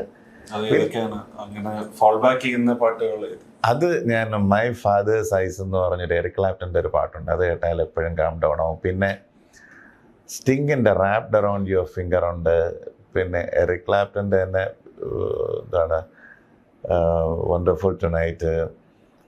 പിന്നെ ബോൺ ടു റൺ എന്ന് പറഞ്ഞ് ബ്രൂസ് സ്പ്രിങ്സ്റ്റീൻ്റെ ഒരു പാട്ടുണ്ട്. അതൊക്കെ കേൾക്കുമ്പോഴത്തേക്ക് നമുക്കൊരു 10-20 മിനിറ്റ് ഇതെല്ലാം കേട്ട് നമ്മളങ്ങ് സെറ്റാവും. ഇപ്പോഴത്തെ കറന്റ് ജനറേഷൻ ഓഫ് മ്യൂസിക് ഡയറക്ടേഴ്സിൽ ആരെങ്കിലും പ്രത്യേകിച്ച് ഫേവറേറ്റ്സ് ഉണ്ടോ? എനിക്ക് എല്ലാവരും ഇഷ്ടമാണ്. കാര്യം വെച്ചാൽ ഇത് ആരെങ്കിലും കേട്ടോണ്ടിരുന്നല്ലേ, ഒരാളുടെ പേര് പറഞ്ഞാൽ എനിക്ക് എല്ലാ എണ്ണത്തിനും ഇഷ്ടമാണ്. ഒറ്റ എണ്ണത്തിന് ഞാൻ മാറ്റി നിർത്തുന്നില്ല. ഞാൻ എല്ലാവരും അങ്ങ് ഇഷ്ടപ്പെട്ടു കളയും. അതാണ് എൻ്റെ ഇപ്പോഴത്തെ ഒരു കാര്യം. ഞാൻ ഇതിലെല്ലാവരും എനിക്കറിയാം. ഞാൻ ആരുടെയെങ്കിലും ഒരാളുടെ പേര് പറഞ്ഞാലേ അവർ മറ്റവർ പിണങ്ങില്ലേ, അതല്ലേ മോശം. ഇപ്പോഴുള്ള ഒരു ചേഞ്ചിന് വലിയൊരു ഇൻഫ്ലുവൻസ് ആവാൻ പറ്റില്ല ഗിഫ്റ്റിന്റെ 2000s മ്യൂസിക്. ആ ഒരു ഇൻഫ്ലുവൻസ് മലയാളത്തിലൊരു ചേഞ്ചിനുള്ള ഒരു വഴി വെച്ചു. അങ്ങനെയല്ല, എനിക്കിപ്പോൾ തോന്നുന്നത് ഇപ്പോഴത്തെ പാട്ടുകൾ ഇത് വന്നതുകൊണ്ട് നമുക്കും വർക്ക് കിട്ടുന്നുണ്ടല്ലോ എന്നുള്ളത് ഒരു പോയിൻ്റായിട്ട് എപ്പോഴും കാണാറുണ്ട്. കാര്യം ഇപ്പോഴത്തെ തലമുറ എല്ലാം എൻജോയ് ചെയ്യാൻ അവരുടെ മനസ്സ് പാകപ്പെടുത്തിയിട്ടുണ്ട്. അപ്പം അത് കാരണം നമുക്കും അതുകൊണ്ട് ഒത്തിരി ബെനിഫിറ്റുകളുണ്ട്. കാര്യം ഒരു സമയത്ത് മാറ്റപ്പെട്ടിരുന്ന ഒരു കാറ്റഗറി ഇപ്പോൾ വീണ്ടും ഫോർഫ്രണ്ടിലേക്ക് വന്നത് നമുക്ക് വളരെ ആശ്വാസജനകമായിട്ട് തോന്നുന്നുണ്ട്. അദ്ദേഹം ചോദിച്ചതിൻ്റെ ഒരു കണ്ടിന്യൂറ്റി ആയിട്ട് ഒരു 21 വർഷം മുന്നേ മലയാളി യുവതയെ വഴിതെറ്റിച്ച പ്രധാന ആൾക്കാരിൽ ഒരാളാണ് ജാസി ഗിഫ്റ്റ് എന്നാണ് പറയുന്നത്. ആ സമയത്ത് ഒത്തിരി ക്രിറ്റിസിസം വരാനുള്ള പ്രധാന കാരണങ്ങളൊന്ന് പാട്ടിൽ ഇംഗ്ലീഷ് കൂടിപ്പോയി എന്നുള്ളതാണ്. അപ്പം ഞാൻ കൈതപ്പുറം തിരുമേനിയുടെ വീട്ടിലിരിക്കുമ്പോൾ അവിടെ അദ്ദേഹത്തിൻ്റെ ഒരു ഫ്രണ്ട് അദ്ദേഹത്തെക്കാട്ടി വയസ്സ് മൂത്ത ഒരാൾ പുള്ളി വന്ന് പറയാണ്, ഇത് കേൾക്കാതിരിക്കാൻ പറ്റില്ലല്ലോ, ഇതിങ്ങനെ കേട്ടു പോവുകയാണ്, അപ്പോൾ കേട്ടങ്ങ് ഇഷ്ടപ്പെട്ടു പോവുകയാണെന്നാണ്. അപ്പോൾ ഇത് ഈ ഇഷ്ടപ്പെടുത്തലിനകത്ത് ഈ ഇംഗ്ലീഷും കൂടെ ഉള്ളത് ഒരു പ്രോബ്ലമായിട്ടും ഈ ഡിക്ഷനൊന്നും അന്ന് കറക്റ്റ് ആയിരുന്നില്ല. ഈ പാടിയിരിക്കുന്ന ഒരു ലെയ്ഡ് ബാക്ക് ആയിരുന്നു അന്നൊരു സിംഗിങ്. അത് ഇന്നൊക്കെ ആണെങ്കിലും ഓക്കെ, അന്നത്തെ കാലത്ത് അതൊരു വളരെ അലസമായ ഒരു മൂഡായിരുന്നു അത് പാട്ട് കേൾക്കുമ്പോഴത്തേക്കല്ല. അങ്ങനെയുള്ള ഒരു സംഭവം ഫ്രണ്ടിലോട്ട് വന്നുകൊണ്ടാണ് അത്രയും ഒരു ക്രിറ്റിസിസം വന്നത്. പിന്നെ അത് കേട്ട് ഈ ചീത്ത പറഞ്ഞവർക്ക് എല്ലാവർക്കും കുറച്ച് ആശ്വാസമായത് ഈ സ്നേഹത്തുമ്പി വന്നപ്പോഴത്തേക്കാണ്. സ്നേഹത്തുമ്പി വന്നപ്പോഴത്തേക്ക് അവർക്ക് കുറച്ച് അവരൊരു കാം ഡൗൺ ആയി. അപ്പോൾ അതാണ് എപ്പോഴും ഈ സിനിമാ പാട്ടെന്ന് പറയുമ്പോഴും അറിയാലോ, നമ്മളെപ്പോഴും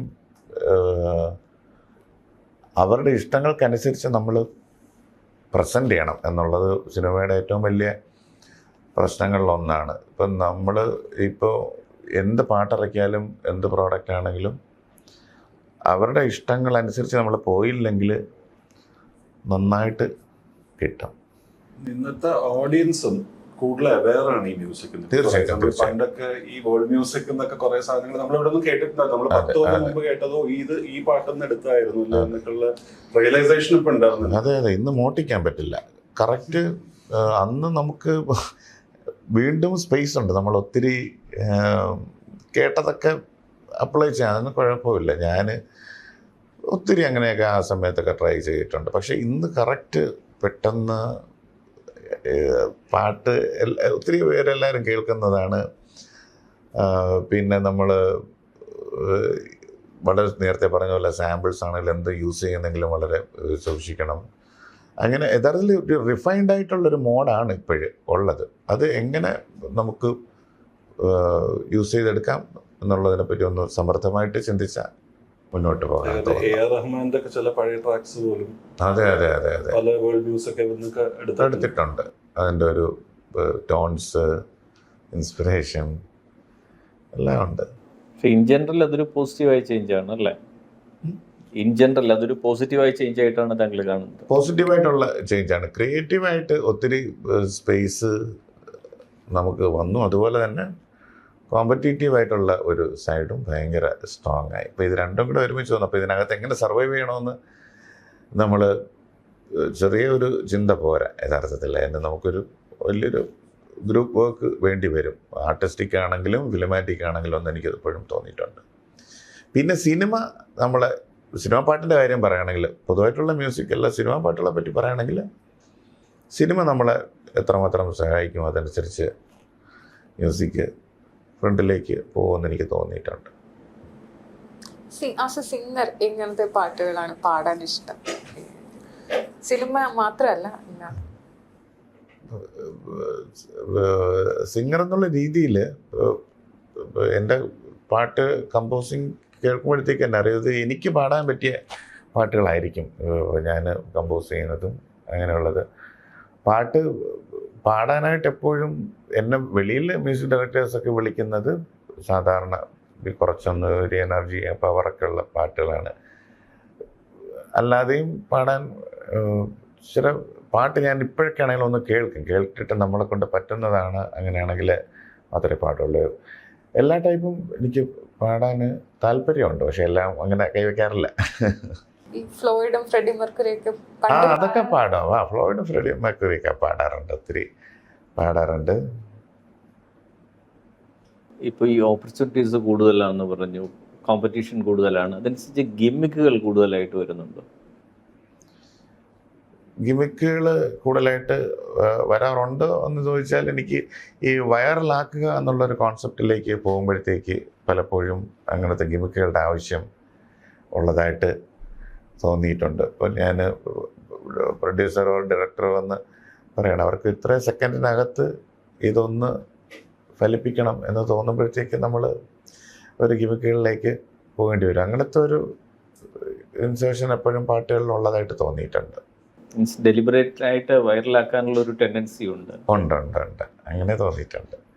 പക്ഷേ അതിൽ എനിക്ക് എപ്പോഴും പേഴ്സണലായിട്ടൊരു കോൺസെപ്റ്റിൽ വൈറൽ ആക്കാൻ വേണ്ടി നമ്മൾ എന്തെങ്കിലും ചെയ്ത് വൈറലാകില്ല. അത് ഓട്ടോമാറ്റിക്കായിട്ട് സമയവും സിറ്റുവേഷനും എല്ലാം ഒരുമിച്ച് വരുമ്പോഴേ ആകുന്നതായിട്ടാണ് തോന്നിയിട്ടുള്ളത്. പിന്നെ ഇപ്പോൾ എന്താണ് ഒരു ഫോഴ്സിൻ്റെ ഒരു മാർക്കറ്റിംഗ് ഉണ്ടല്ലോ ഇപ്പോഴേ, അങ്ങനെ ഒരു സ്ട്രാറ്റജി ഉണ്ട്. അത് കാരണം പണ്ടത്തെ പോലെ അല്ല, ഇപ്പോൾ ഒരു സോങ് ഹിറ്റാക്കണം എന്ന് വിചാരിച്ചാലും നമുക്ക് പർപ്പസ്ലി ഹിറ്റാക്കാം എന്നുള്ളൊരു സംഭവവും ഇപ്പോഴുണ്ട്. അതുപോലെ തന്നെ ലജ്ജാവതി ഇറങ്ങിയിട്ട് 21 വർഷം, അപ്പൊ തന്നെ ഒരു ഭയങ്കര സൂപ്പർ ഹിറ്റാണ്, ഇപ്പോഴൊരു ഹിറ്റാണ്. പക്ഷെ ഇപ്പൊ അത് ഇറങ്ങിയിരുന്നെങ്കിൽ കുറച്ചും കൂടി കൂടുതൽ ഒരു പോപ്പുലർ ആയെന്ന് തോന്നിയിരുന്നു. Because of the social media, നിങ്ങൾ പറഞ്ഞപ്പോൾ ഇങ്ങനെ മാർക്കറ്റിൽ നമുക്ക് അതിനെ ഇൻഫ്ലുവൻസ് ചെയ്യാൻ പറ്റും എന്നുള്ളത് അങ്ങനെ തോന്നിയിട്ടുണ്ട്. എനിക്ക് ആ പാട്ടിനെ പറ്റി തോന്നിയത് അത് ആ സമയത്ത് ഇറങ്ങിയത് കൊണ്ട് ഉള്ളൊരു ബെനിഫിറ്റ് അതിനകത്തുണ്ട്. ആ ഒരു കാര്യം, ആ ഇറങ്ങിയ സമയവും ആ സമയത്തുണ്ടായിരുന്ന മ്യൂസിക്കും ഇതൊക്കെ വെച്ച് നോക്കുമ്പോഴത്തേക്ക് ആ ഒരു പ്രോപ്പർ ടൈമിൽ ഇറങ്ങിയത് കൊണ്ട് ഇത്രയും സർവൈവ് ചെയ്തു എന്നാണ് എനിക്ക് തോന്നിയിട്ടുള്ള ഒരു കാര്യം. അത് ഇപ്പോഴിറങ്ങിയാണെങ്കിൽ ചിലപ്പോഴും എനിക്ക് പറയാൻ പറ്റില്ല ഇത് എന്തുമാത്രം ഫ്രണ്ടിലേക്ക് പോകുന്നു. കാര്യം ഇപ്പോൾ ഓൾറെഡി ഈ റാപ്പാണെങ്കിലും അങ്ങനത്തെ സംഭവങ്ങളെല്ലാം ഒത്തിരി പാട്ടിൽ വന്നു തുടങ്ങിയല്ലോ. അപ്പം അതിനെപ്പറ്റി നമുക്ക് ചിലപ്പോൾ ഇപ്പോഴും നമുക്കൊരു അന്ന് ഉദ്ദേശിച്ച ഒരു സക്സസ് ചിലപ്പോൾ ഇപ്പോഴും കിട്ടിയെന്ന് വരില്ല. അങ്ങനെ എനിക്ക് തോന്നിയിട്ടുണ്ട്. ന്യൂനെസ് ഫാക്ടർ പുതിയത് എന്നുള്ള അന്നത്തെ ഒരു ഫാക്ടറിൽ അന്ന് അത് പുതിയതായിരുന്നു. അന്നത്തെ ജെൻ സി ആയിരുന്നു ഞങ്ങളെല്ലാവരും.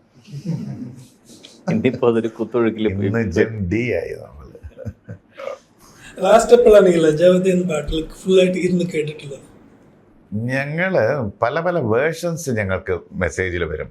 ഇപ്പോൾ കോമ്പറ്റീഷനിലൊക്കെ പാടുന്നത് ചിലവർ ഇതിൻ്റെ എക്സ്റ്റെൻഡഡ് ഒരു റാപ്പ് പോർഷനൊക്കെ ഇറക്കിയൊക്കെ വിടും. ഭയങ്കര രസമാണ്. അവരവരുടെ ഓൺ ഒരു എക്സ്പ്രസീവ് ആയിട്ടുള്ള മൂഡിൽ അവർ ചെയ്യുന്നത് ഭയങ്കര രസമാണ്. അങ്ങനെ ഇൻസ്റ്റയിലൊക്കെ എനിക്ക് എപ്പോഴും മെസ്സേജ് വരും, പല പല ഗ്രൂപ്പുകളിരുന്ന് പാടുന്നത്. പിന്നെ ചില സ്ഥലത്ത് ഇതിനെ ഒരു DJ മിക്സ് ആക്കി ചില സ്പീഡൊക്കെ കൂട്ടിയിട്ട് വേറൊരു വൈബിൽ, പിന്നെ അങ്ങനെ ഒത്തിരി മെസ്സേജസ് എപ്പോഴും വരാറുണ്ട്. അങ്ങനെ കേൾക്കും. നിങ്ങളുടെ ടീമിൽ നിന്ന് അങ്ങനെ ചെയ്യണം തോന്നിയിട്ടുണ്ട്? കുറെ പേര് അവരുടെ പാട്ടുകൾ ഒരു ഞങ്ങൾക്ക് അതെ ഞങ്ങൾക്ക് എപ്പോഴും തോന്നിയിട്ടുണ്ട്. പക്ഷേ ഞങ്ങൾക്ക് ചെയ്യാൻ പറ്റിയിട്ടില്ല. പക്ഷെ ഞങ്ങൾക്ക് എപ്പോഴും തോന്നാറുണ്ട് അങ്ങനെ ചില പാട്ടുകൾ നമ്മൾ കേൾക്കുമ്പോഴത്തേക്ക് അങ്ങനെ തോന്നാറുണ്ട്. കാരണം ഇളയരാജയുടെ ഒക്കെ തന്നെ ഒത്തിരി പാട്ടുകൾ വരാറുണ്ട്, ന്യൂ വേർഷൻസ് ഭയങ്കരമായിട്ട് ഹിറ്റ് ആവുന്നുണ്ട്. അതെ ഞങ്ങൾക്ക് തോന്നാറുണ്ട്. പക്ഷെ ഞങ്ങൾ ട്രൈ ചെയ്തിട്ടില്ല. പക്ഷെ ഞങ്ങളുടെ ഷോസിന് അത് ചെയ്യാറുണ്ട്. ഞങ്ങൾ ഷോകൾക്ക് അത് അഡീഷണലൊക്കെ അങ്ങനെ ചെയ്യും. കന്നഡയിൽ ഒരു പാട്ട് ഭയങ്കര പോപ്പുലറായി, വൈറലായി. അതെ അത് ഞാൻ അന്ന് യഥാർത്ഥത്തിൽ ഇവിടെ ഈ കോപ്പി റൈറ്റ് പ്രശ്നങ്ങളൊന്നും ഇല്ലായിരുന്നു.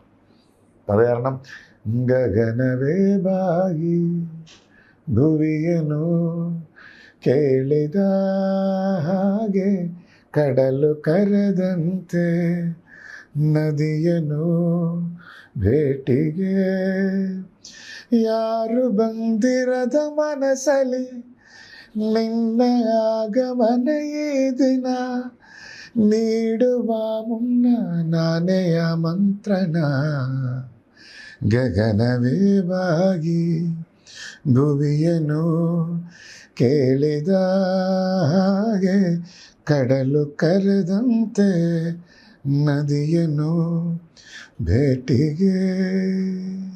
ഇത് ഞാനിവിടെ അരികു നിന്നാലും എന്നുള്ള മലയാളത്തിലോട്ട് ആക്കിയിട്ടുണ്ട്. അന്ന് യഥാർത്ഥത്തിൽ ഈ കോപ്പി റൈറ്റിൻ്റെ സംഭവങ്ങളൊക്കെ വരുന്നതിന് തൊട്ട് മുമ്പ് രക്ഷപ്പെട്ട പാട്ടുകൾ വന്നതാണ്. പണ്ട് എൻ്റെ മെയിൻ സ്ഥിരം പരിപാടികളിലൊന്നും ഇതാണ്. അവിടെ ഏതെങ്കിലും ഒന്ന് ശരിയായാൽ ഇങ്ങോട്ടെടുത്ത് മാറ്റുക എന്നുള്ളത് നല്ലൊരു പ്രവണതയായിരുന്നു. കാര്യം നമുക്കറിയാമല്ലോ, ഇപ്പോൾ ഒരു സ്ഥലത്ത് ആ പാട്ട് വിജയിച്ചു, അല്ലെങ്കിൽ ഒരു സ്ഥലത്ത് പരാജയപ്പെട്ട പാട്ടുകൾ അടുത്ത സ്ഥലത്ത് വിജയിക്കുന്നു എന്ന് കാണുമ്പോഴത്തേക്ക് അതിന് ഒരു വേറൊരു ഇത് നമുക്ക് കണ്ടുപിടിക്കാൻ പറ്റും. പൊതുവെ കോൺട്രവേഴ്സി എന്നൊക്കെ മാറിയിരിക്കുന്ന ആളാണ് താങ്കൾ. പക്ഷെ കഴിഞ്ഞ വർഷം ഒരു അത്യാവശ്യം മോശമായ എക്സ്പീരിയൻസ് ഉണ്ടായവരല്ലേ? ഞാൻ ഈ ക്വസ്റ്റ്യന് വിചാരിച്ചേ ഉള്ളൂ, എന്താ ഇത്രയും നേരം ഇത് ചോദിക്കാത്തതെന്ന് വിചാരിച്ചേ ഉള്ളൂ. അതായത് വിട്ടുകളായിട്ടായിരുന്നു. ഞാൻ അത് കഴിഞ്ഞിട്ട് പിന്നെ 2 മൈക്ക് കൊണ്ട് കിടക്കാൻ തുടങ്ങി. പണ്ട് ഒറ്റ മൈക്കായിരുന്നു, ഇപ്പം ഞാൻ ഈ പോക്കറ്റിലും കൂടെ ഒരു മൈക്ക് വെച്ചേക്കും. അത് ഞങ്ങളുടെ ഭാഗത്തുനിന്നും അവരുടെ ഭാഗത്തുനിന്ന് നോക്കുമ്പോഴത്തേക്കും അവർക്കത് ശരിയും, ഞങ്ങളുടെ ഭാഗത്തുനിന്ന് നോക്കുമ്പോൾ ഞങ്ങൾക്കത് വേറെ രീതിയിൽ ഞങ്ങൾ അപ്രോച്ച് ചെയ്തതുകൊണ്ട് ഞങ്ങൾ വേറെ പ്രശ്നം ഉണ്ടായിട്ടില്ല. അത് പലപ്പോഴും ഈ കോളേജ് ഷോകളിൽ ആ സമയത്ത് അങ്ങനെ കുറച്ച് പ്രോബ്ലംസ് ഉണ്ടായിരുന്നു. ഈ വലിയൊരു മാസിനിടയിൽ പെർഫോം ചെയ്യാൻ വേണ്ടിയുള്ള പ്രോട്ടോക്കോൾ ഉണ്ടായിരുന്നു. ഞങ്ങളുടെ ഭാഗത്ത് അത് കറക്റ്റാണോ എന്ന് ചോദിച്ചാൽ ഞങ്ങൾ കറക്റ്റായിരുന്നു, പക്ഷെ ടീച്ചറിൻ്റെ ഭാഗത്ത് ടീച്ചറിന് കറക്റ്റായിരുന്നു. അങ്ങനെ വലിയ പ്രശ്നമില്ലാതെ പോയി. ടീച്ചർ പിന്നെ അപ്പോളജൈസ് എന്തോ ചെയ്തു? ടീച്ചറാകൊണ്ട് നമ്മൾ അങ്ങനെ അപ്പോളജി ഞങ്ങളന്ന് ചോദിച്ചില്ല. ടീച്ചറല്ലേ, ടീച്ചറിനെ കൊണ്ട് അങ്ങനെ അതല്ല, ജസ്റ്റ് കുട്ടികളുടെ ആവശ്യം എന്താണെന്ന് പറഞ്ഞ് ടീച്ചർ മനസ്സിലാക്കി, അത്രയേ ഉള്ളൂ, വേറെ പ്രശ്നമൊന്നുമില്ല. പൊതുവെ മ്യൂസിക്കിലുള്ള കോൺട്രവേഴ്സി മതി, അല്ലാത്ത കോൺട്രവേഴ്സി വേണ്ടെന്നാണ്. അങ്ങനെയല്ല, കോൺട്രവേഴ്സി അങ്ങോട്ട് പോയി അങ്ങനെ ഒന്നും ഞാൻ തല ഇടാറില്ല. എനിക്ക് ഉള്ള ഐഡിയാസ് ഞാനിപ്പോൾ എൻ്റെ കൂടെ ഉള്ളവർ 4-5 പേരെടുത്ത് എന്തെങ്കിലും ഐഡിയാസ് സംസാരിക്കുമ്പോൾ തന്നെ നമുക്കറിയാം പലരും പല രീതിക്കാണ് അവരുടെ എല്ലാ അഭിപ്രായം. ഒരുമിച്ച് നിൽക്കുന്ന ഒരു സ്വഭാവവും ഇത്രയും പേർക്കില്ല. കാര്യം എല്ലാവരുടെയും ആഗ്രഹങ്ങളും ആവശ്യങ്ങളും ഇഷ്ടങ്ങളും വേറെ വേറെയാണ്. അപ്പോൾ നമുക്ക് തന്നെ അറിയാൻ പറ്റും ഒരു കാര്യത്തിന് നമ്മൾ എന്തെങ്കിലും ചെയ്യുമ്പോഴേ അതിന് എതിരഭിപ്രായം തീർച്ചയായിട്ടും വരും. അതിനെ പോയി ചുരണ്ടി അങ്ങനെ നമ്മൾ പർപ്പസായിട്ട് പൊക്കാറില്ല, കുത്തിപ്പൊക്കാറില്ല. അതാണ് പലപ്പോഴും പല രീതിയിൽ നമുക്ക് എന്താണ് ഒപ്പോസ് ചെയ്യാനുള്ളൊരു ടെൻഡൻസിയൊക്കെ വരുമ്പോഴത്തേക്കും നമ്മളതിനകത്ത് ഒഴിഞ്ഞു നിന്നാൽ വലിയ പ്രശ്നമില്ലല്ലോ എന്നുള്ള ആളാണ്. അങ്ങനെ ഈ സോഷ്യോ പൊളിറ്റിക്കൽ ഇഷ്യൂസിലൊക്കെ ചെയ്യണം എന്ന് ഓർത്തിട്ട് വേണ്ട, അത് കോൺട്രവേഴ്സി ആവുമെന്ന് ഓർത്തിട്ട് അങ്ങനെ വിട്ട്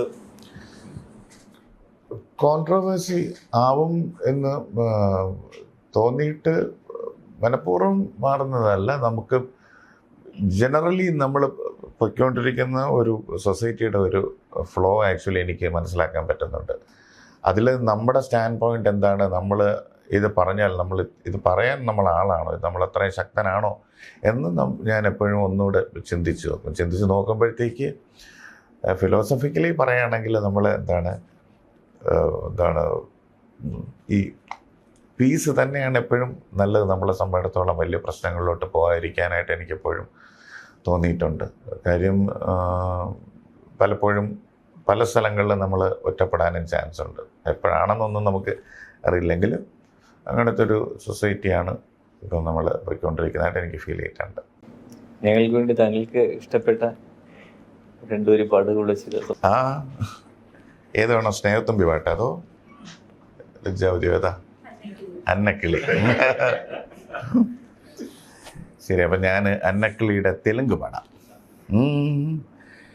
ఏ దిక్కున నువ్వున్నా ఎగిరొస్తా పాపురమా, నా రెక్కల కలనాపే బలమేది లేదు సుమా, పొంగల వస్తే తల వంచాలి, వయసు వలలాంటిదేగా, ప్రాయం వెనకాలే పయనించాలి, ప్రణయం వెన్నాడి రాగా, அன்னை கிளி நீ வாடி என் காதல் சீட்டெடுக்க, நெல்லுக்கு பதிலாக முத்தங்கள் நான் கொடுக்க. Thank you. തമിഴും തെലുങ്കും പാടിയിട്ടുണ്ട്, തെലുങ്കെന്ന് മാത്രമാക്കി. സ്നേഹത്തുമ്പി പാടാം. സ്നേഹത്തുമ്പി ഞാനില്ലേ കൂടെ, കരയാതെന്നാരോമൽ തുമ്പി, നീയില്ലെങ്കിൽ ഞാനുണ്ടോ പൂവേ, വാത്സല്യത്തേൻ ചോരും പൂവേ, ഏതോ ജന്മത്തിൻ കടങ്ങൾ തീർക്കാനായി നീ വന്നു. ഇന്നെൻ ആത്മാവിൽ തുളുമ്പും ആശ്വാസം നീ മാത്രം. സ്നേഹത്തുമ്പി ഞാനില്ലേ കൂടെ, കരയാതെന്നാരോമൽ തുമ്പി.